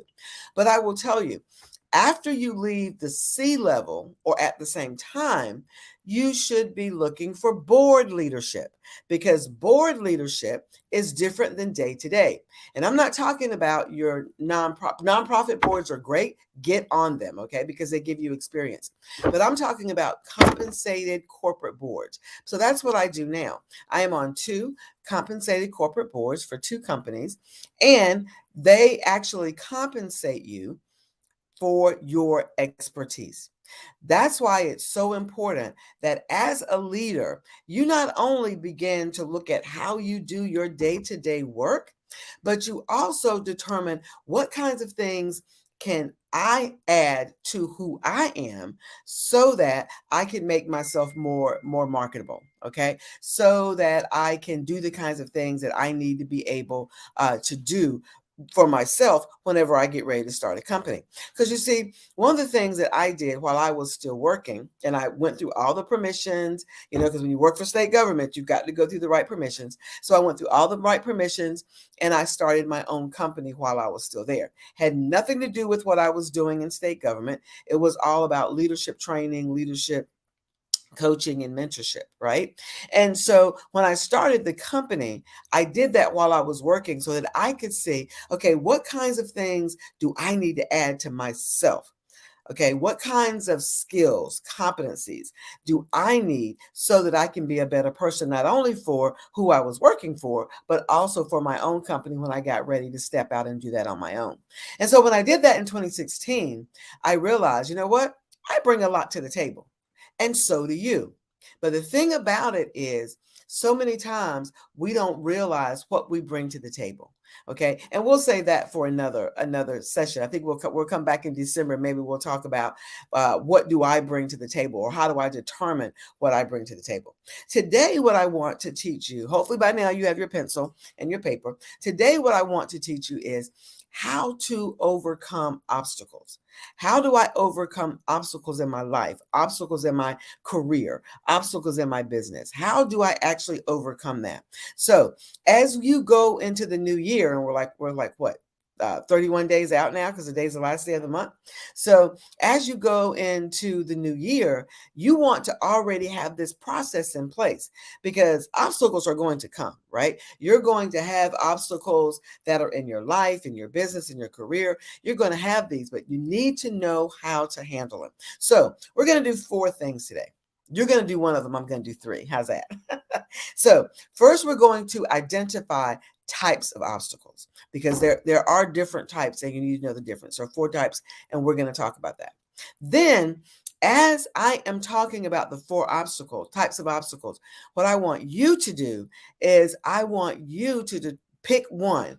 Pick an obstacle that you may be dealing with right now, okay? Because I want you to think about that as I begin to teach you the strategies of overcoming obstacles, okay? And then I'm going to give you the 10 steps to overcome your obstacles. I'm going to go through them quickly, so that's why you need your pencil and paper. Or if not, make sure you get the replay on this. And then I'm going to show you and give you the steps to elevate yourself as you are overcoming your obstacles, okay? So let's get ready to dive in. First thing, let's talk about types of obstacles. Now, there are 4 types of obstacles. And it's great that you understand and know the differences in these types of obstacles, okay? So first type is external obstacles. Now, these are obstacles that are outside of your control, such as the economy, natural disasters, physical limitations, political climate.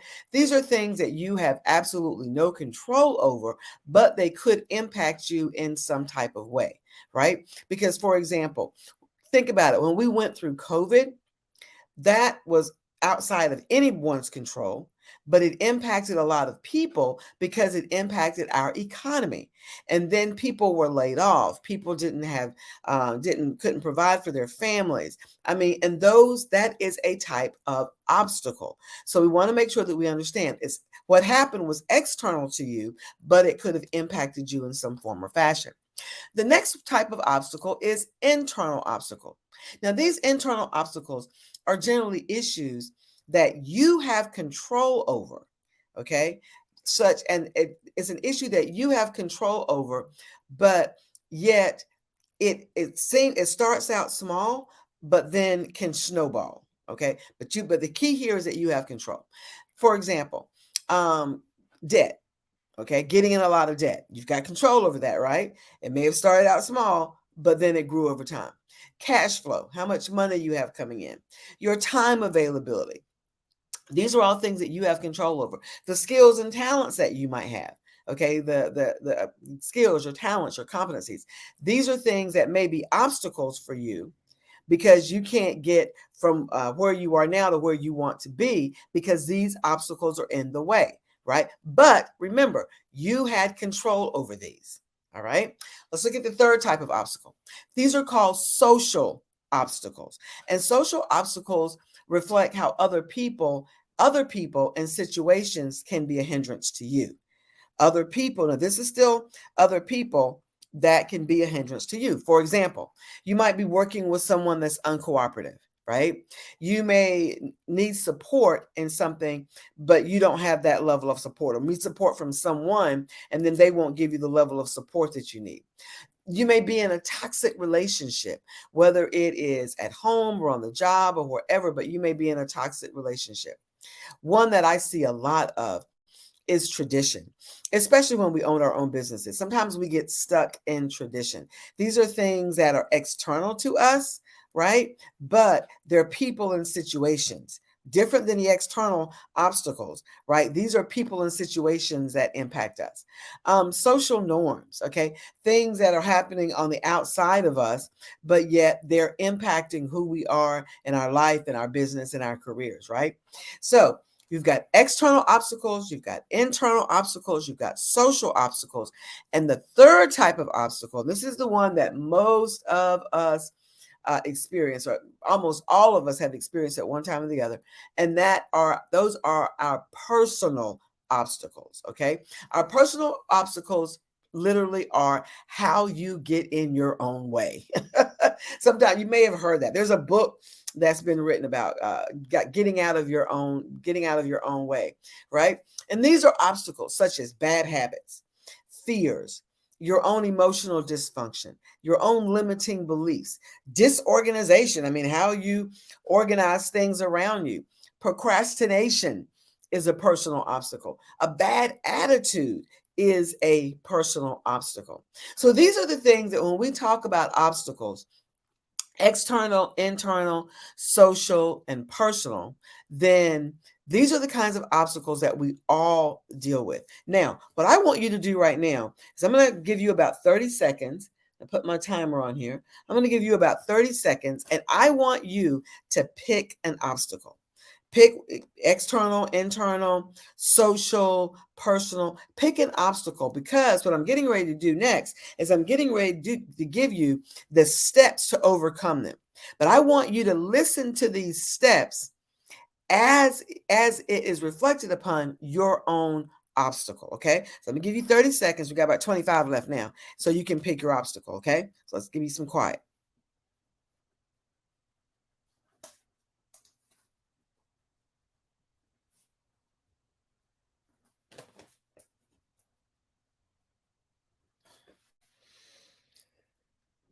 Okay, we got about 10 more seconds.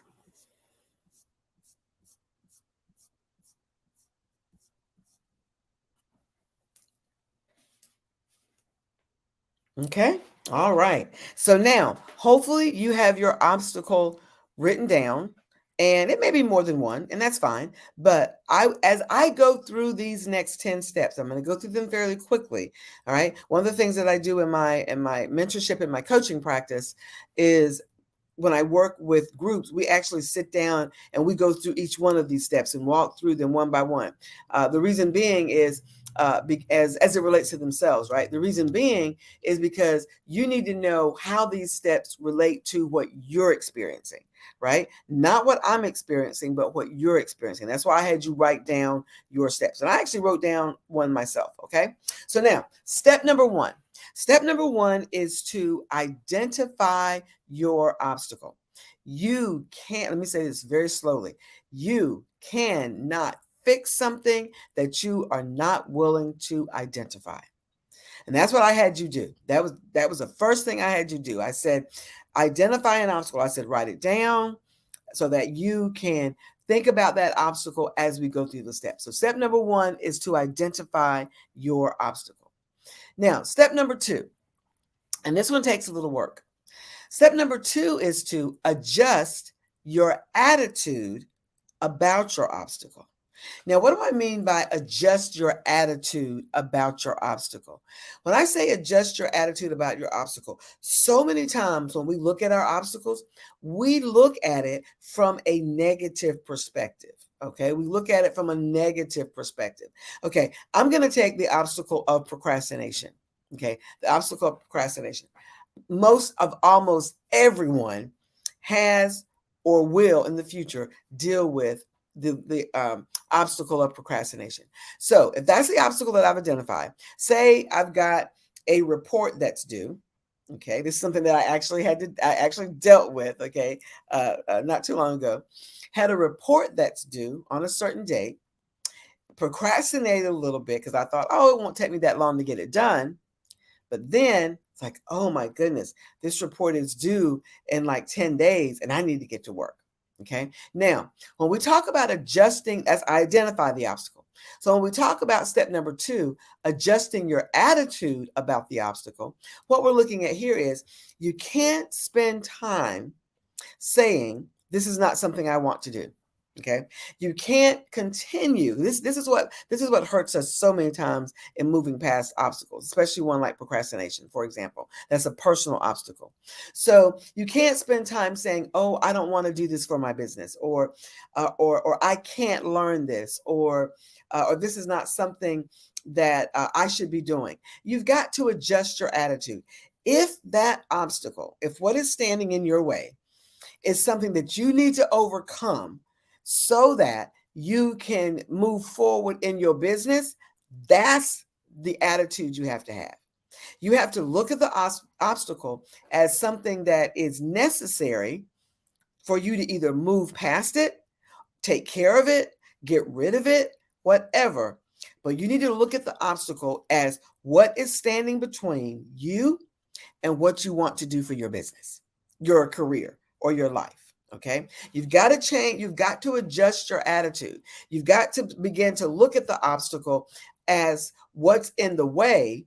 And then that way, when you look at it from the perspective of this is in my way so that I can't move forward, then you'll begin to say, okay, what can I do about this obstacle to move it out of the way so that I can move forward in a particular area? Okay. That's step number 2. So step number 3 is take time to process your obstacle. Take time to process this obstacle. Now, what do I mean by process? When I say process, you need to understand, why is it that this obstacle is standing in my way?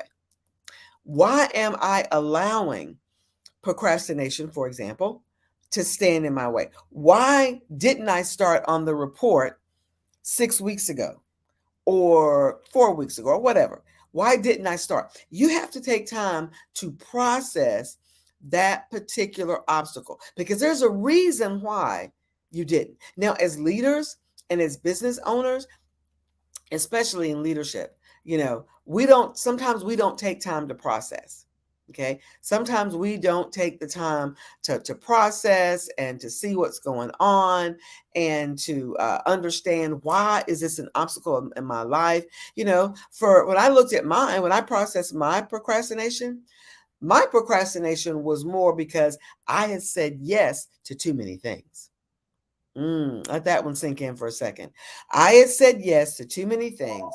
And because I had said yes to too many things, then that made that obstacle, procrastination, become an obstacle because I put other stuff in front of that. Okay. I apologize. I'm at my dad's house in Richmond County, and that's his phone ringing, and he's not here. So it's got to ring on. Okay. So now step number 1, identify. Step number 2, adjust your attitude. Step number 3, take time to process the obstacle. Now, step number 4. Step number 4 is to give control of your obstacle to God. Now, I will tell you, that I am I'm a minister, and in addition to what I do with my company, I'm also a woman in ministry. I am a minister at my church. I have another ministry. We didn't talk about that. We're talking about business here. But I firmly believe that in order for you to be able to do what you need to do with your obstacles, you have to pray about the obstacle. You when I say give it over to God, you've got to pray about it. You've got to look for spiritual ways of moving past this particular obstacle, as well as business ways and career ways. Okay, so what does the Bible say? And I say the Bible because that's what I believe, right? That's the book that I believe. I know that everybody here may not have the same faith as I do, but I always tell people you have to give control of your obstacle to the one who can actually take care of it. You have the steps to take care of it, but from a higher perspective, we want to make sure that we know that prayer and praise and worship and all those things need to be a part of moving that obstacle past. Because remember, some of these obstacles came to being because of what we did. Okay, going back to my example, that procrastination on that report was because I had said yes to too many things. And now I was like, oh my goodness, I'm overwhelmed. I can't get this work done. It's not getting done, right? So I had to pray and say, God, how in the world am I going to be able to get this done? Okay. And I had to go in and adjust some things and that sort of thing. But when you look at your obstacle and you ask yourself, okay, what are some, for example, some Bible verses that can help me, that can encourage me as I'm moving past this obstacle? Okay. What are some affirmations that can help me? All of those things are important. Keep in mind what the step 1, 2, 3, and 4, all 4 of those steps so far have to do with you and your actions. Identify, assess, okay, process, and now give your obstacle to God through prayer and praise and worship. Okay, so now let's move into some action. So the first 4 was about you making some changes. Okay, now let's look at step number 5. Now, once you do all of that, step number 5 in this process is determine what actions you can do to move forward. So what is it that I need to do? So what I needed to do is I needed to readjust my calendar, because I had to block out times in my calendar to be able to do the work for the report. Right? I had to block out time. I had to make sure that whatever I needed to do, I had the time for it. So what did that mean? There were some things some events that I couldn't go to. So I had to make a conscious decision to move past this obstacle of procrastination. And keep in mind, the procrastination was my obstacle. But what was the consequence of that? Having to not be able to go to some events that I wanted to go to. All right. So what kinds of things do you need to do to move past your obstacle? Okay, let's look at another example. Say, for example, there's a particular position that you want on your job, and you don't have the education for it, or it has a specific certification requirement, and you don't have that. Then what are the actions you have to take? Well, you got to go, number 1, determine what certifications are necessary. Number 2, determine where do I find these certifications? Where can I take these courses? How am I going to get the money to pay for these courses? How am I going to put those courses into my time, okay, into my calendar to do them? And then when am I going to do them? When am I going to finish? Because see, all those are actions that you have to take to get to that next level job. If that next level job is saying that you have to have those certifications to be able to move up. Okay, let's think about our business, right? For those of you that are business owners, when we want to make more money in our business, right? We may add more product, or we may change our branding, or we may expand our customer base. Whatever it is you need to do, you need to be intentional and pay specific attention to what actions you need to take to move forward. Now, here's the thing with this one. This particular step, determining the actions you need to take to move forward, you may not know all of that. This is when you may have to go out and hire a coach, or hire a mentor in that particular area, or hire a consultant that can help you to break down what those actions are, or determine what those actions are. Because in step number 6, what we do is once we know what actions that you need to move forward past that obstacle, then in step number 6, we're going to break down those actions into small goals, because some of your actions can be huge. Okay. If you've got to go back to school, for example, like using that example, if you have to be able to go back to school, then that's huge. That could change everything in your household. Okay, especially if you're trying to run a business and go to school and take care of your family. All of that could change so many things. So in step number 6, you have to break those actions down into small goals. Okay, so what am I going to do this week to help me move past this obstacle so that I can begin to take action and move to my next level, or whatever you're trying to get to? Okay, for me, what was I going to do with the 4 weeks that I had left? Okay, at the time I had left, what am I going to do to get this report done and get it in on time? Okay, so this is so important, breaking it down. Again, this is something where you may need professional help. I tell my clients all the time is that there are some things about moving forward and moving past obstacles that you can't do by yourself. It's hard to do by yourself. You will need some support and some help. And that's where there are people, the businesses that you hear on the Black Business Olympics, through the Black Business Network. I'm sure there are coaches and mentors like myself or other people that can help walk you through that process. Reach out for help. I cannot tell you how important it is that if you're going to move past obstacles, to grow your business, to move up in your career, to move past things in your life, you're going to have some professional support to get that done. Okay, so let's review the steps really quickly. Step 1 was identify your obstacle. Step number 2, adjust your attitude. Step number 3, take time to process. Step number 4, because of my beliefs, give God control of your obstacle. Step number 5, determine what actions you need to take. And then step number 6, break those actions down into small goals. Okay, so now those were the things that we need to do. Now let's get back to you, because now you've identified what you need to do.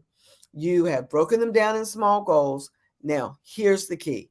You have to move forward with commitment and intentionality.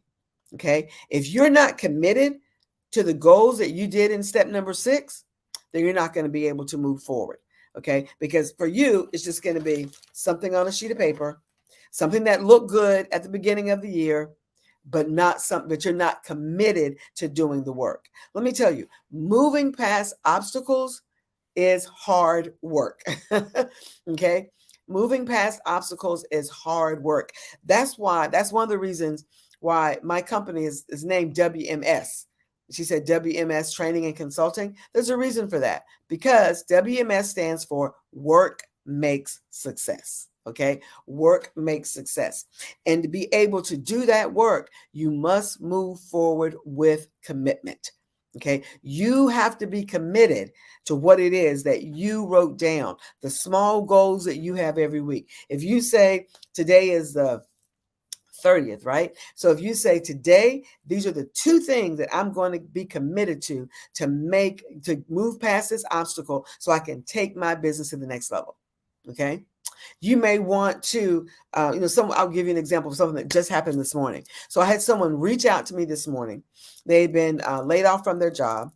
And this young man reached out to me and asked me to be able to, if I knew of something or could help him, something like that. Right now, thinking about what he did before he even reached out to me, he probably was committed to writing down the names of people that he thought could help him or support him, what he needed from them, and then reach out. Okay, that's a small goal towards overcoming a big obstacle. Okay, see what I mean? When we say break it down, but you got to be committed to do that. You can't say, look at your paper and go, oh, I know I need to reach out to Dr. Sandra, or, oh, I need to reach out to Dr. Kelly, or whomever you're going to reach out to. You can't say, oh, I know I need to do it, and then keep waiting and don't do it. Waiting. Commit to it, get it done. Okay, that's step number 7. Step number 8, maintain strong foundations. When we say maintain strong foundations, this is you've got to get connected to those people who can support you through this. Okay, that can support you overcoming the obstacles. It could be coaches, it could be mentors, it could be consultants, it could be trainers, whoever it is, right? You're here and that you're listening to this particular Black Business Network session and all the other ones. So you're meeting people virtually, right? That you're able to connect with. Connect with us. If you're listening to me, then you should be going over to LinkedIn at some point and connecting with me on LinkedIn and then sending me something that says, Dr. Sandra, I heard you do that presentation of overcoming obstacles. I heard you do that. Is that something that I can talk to you further about? That's what you should be doing. You've got to maintain strong foundations. Networking is not just going to an event, getting a business card. No, you have to maintain that. I was at an event about a couple weeks ago, and I just got a text message this morning, as a matter of fact, from a young lady that I met there. And she's inviting me to lunch or coffee or something. We'll figure it out. But networking is getting those strong foundations through network, and then also making sure you continue them. Okay, that is so very important. All right, step number 9. Mitigate future risk. Okay, you got to that obstacle because of things that you did in the past, right? So what are you going to do in the future so that it won't happen again? What are you going to do in the future so that risk won't happen again? All right. It could be time management. It could be having a conversation with somebody, especially if you're on a job, right? It could be having a conversation with someone. It could be making sure that you get all your school stuff in order so that you'll have what you need to go back to school to get that job that you're looking for. But you have to mitigate those risks. You have to think about risk before they happen. One thing about being in leadership, and I take a lot of time to do this, especially when I'm getting ready to do something new, I take the time, if I'm going to do something new, to write down what are the risks associated with doing this. Okay, what are the risks? Before I say yes to something, before I tell someone, yes, I will do something, then I'm going to write down what are the risks in doing this. And not only risks that could hurt or could impact my business, but also my time with my family, time with, spending time doing other things I like to do. So you have to mitigate those up front. Okay, look at those up front. And then step number 10, this is the last step. Overcoming obstacles can get hard. It can get difficult because, it just takes time and it gets difficult, but you need to stay motivated. Stay motivated. And how do you stay? What are you staying motivated towards? That content, that risk, and that obstacle that you said you were going to overcome, and those goals that you set, you want to stay motivated so that you can move past those, so that you can continue, because it will get hard. You will get tired. Especially if it's something like you've got to go back to school, or you're in a job and you haven't found that right job yet. You got to stay in that job until you find the right one that you want, right? So until you get to where you want to be, you have to stay motivated. And staying motivated kind of goes back to what kind of things encourage you.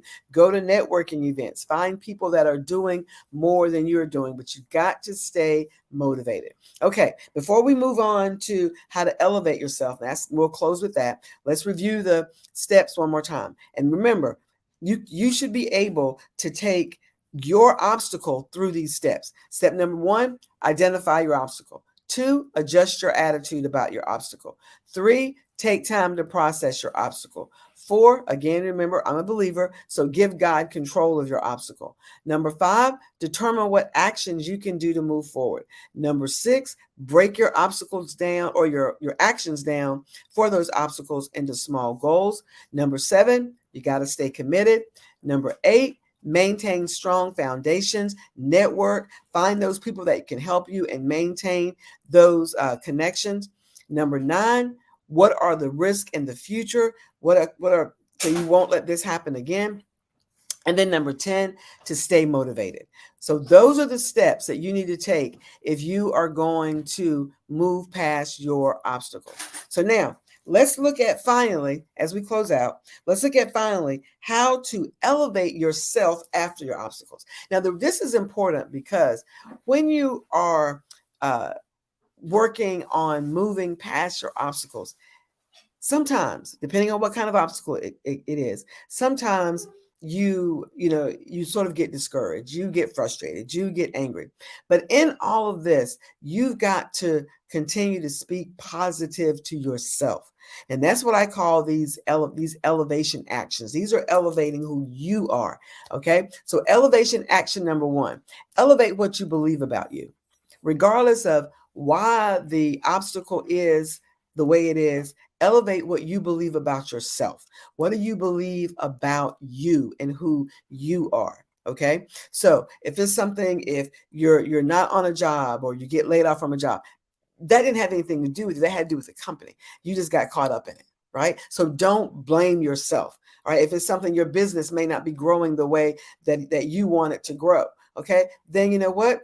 What are you going to, that doesn't mean that you're not in the right business. Elevate your thinking about yourself and what do I need to do, and then just do it. So elevation action number 1 is elevate what you believe about you.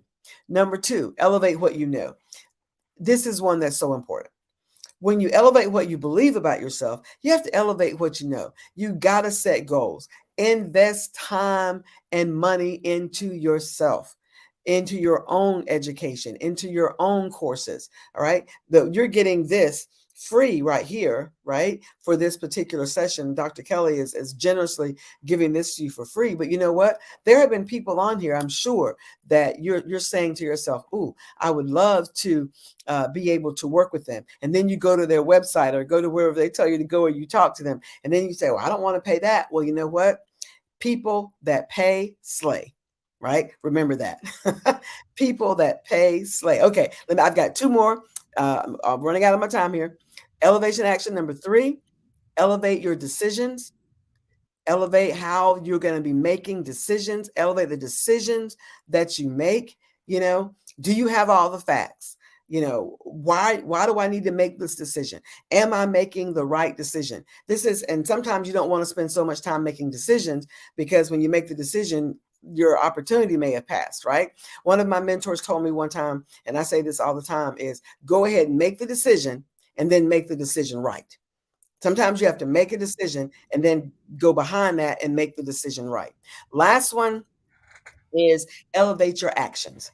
Elevate your actions. Wherever you are now, whatever you're doing now, to go to the next level, you have to elevate what you do.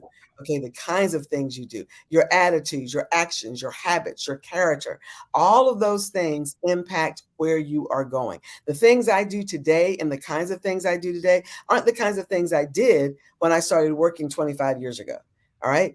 I do things today at a leadership level. I make decisions at a leadership level. What I think about now is different than the way I thought about things years ago. You have to elevate as you elevate yourself, you have to elevate your actions, you have to elevate your decisions, and then you have to elevate your investment in yourself. Okay, I'm out of time, Dr. Crystal. So genius is common. I'll see you on the other side.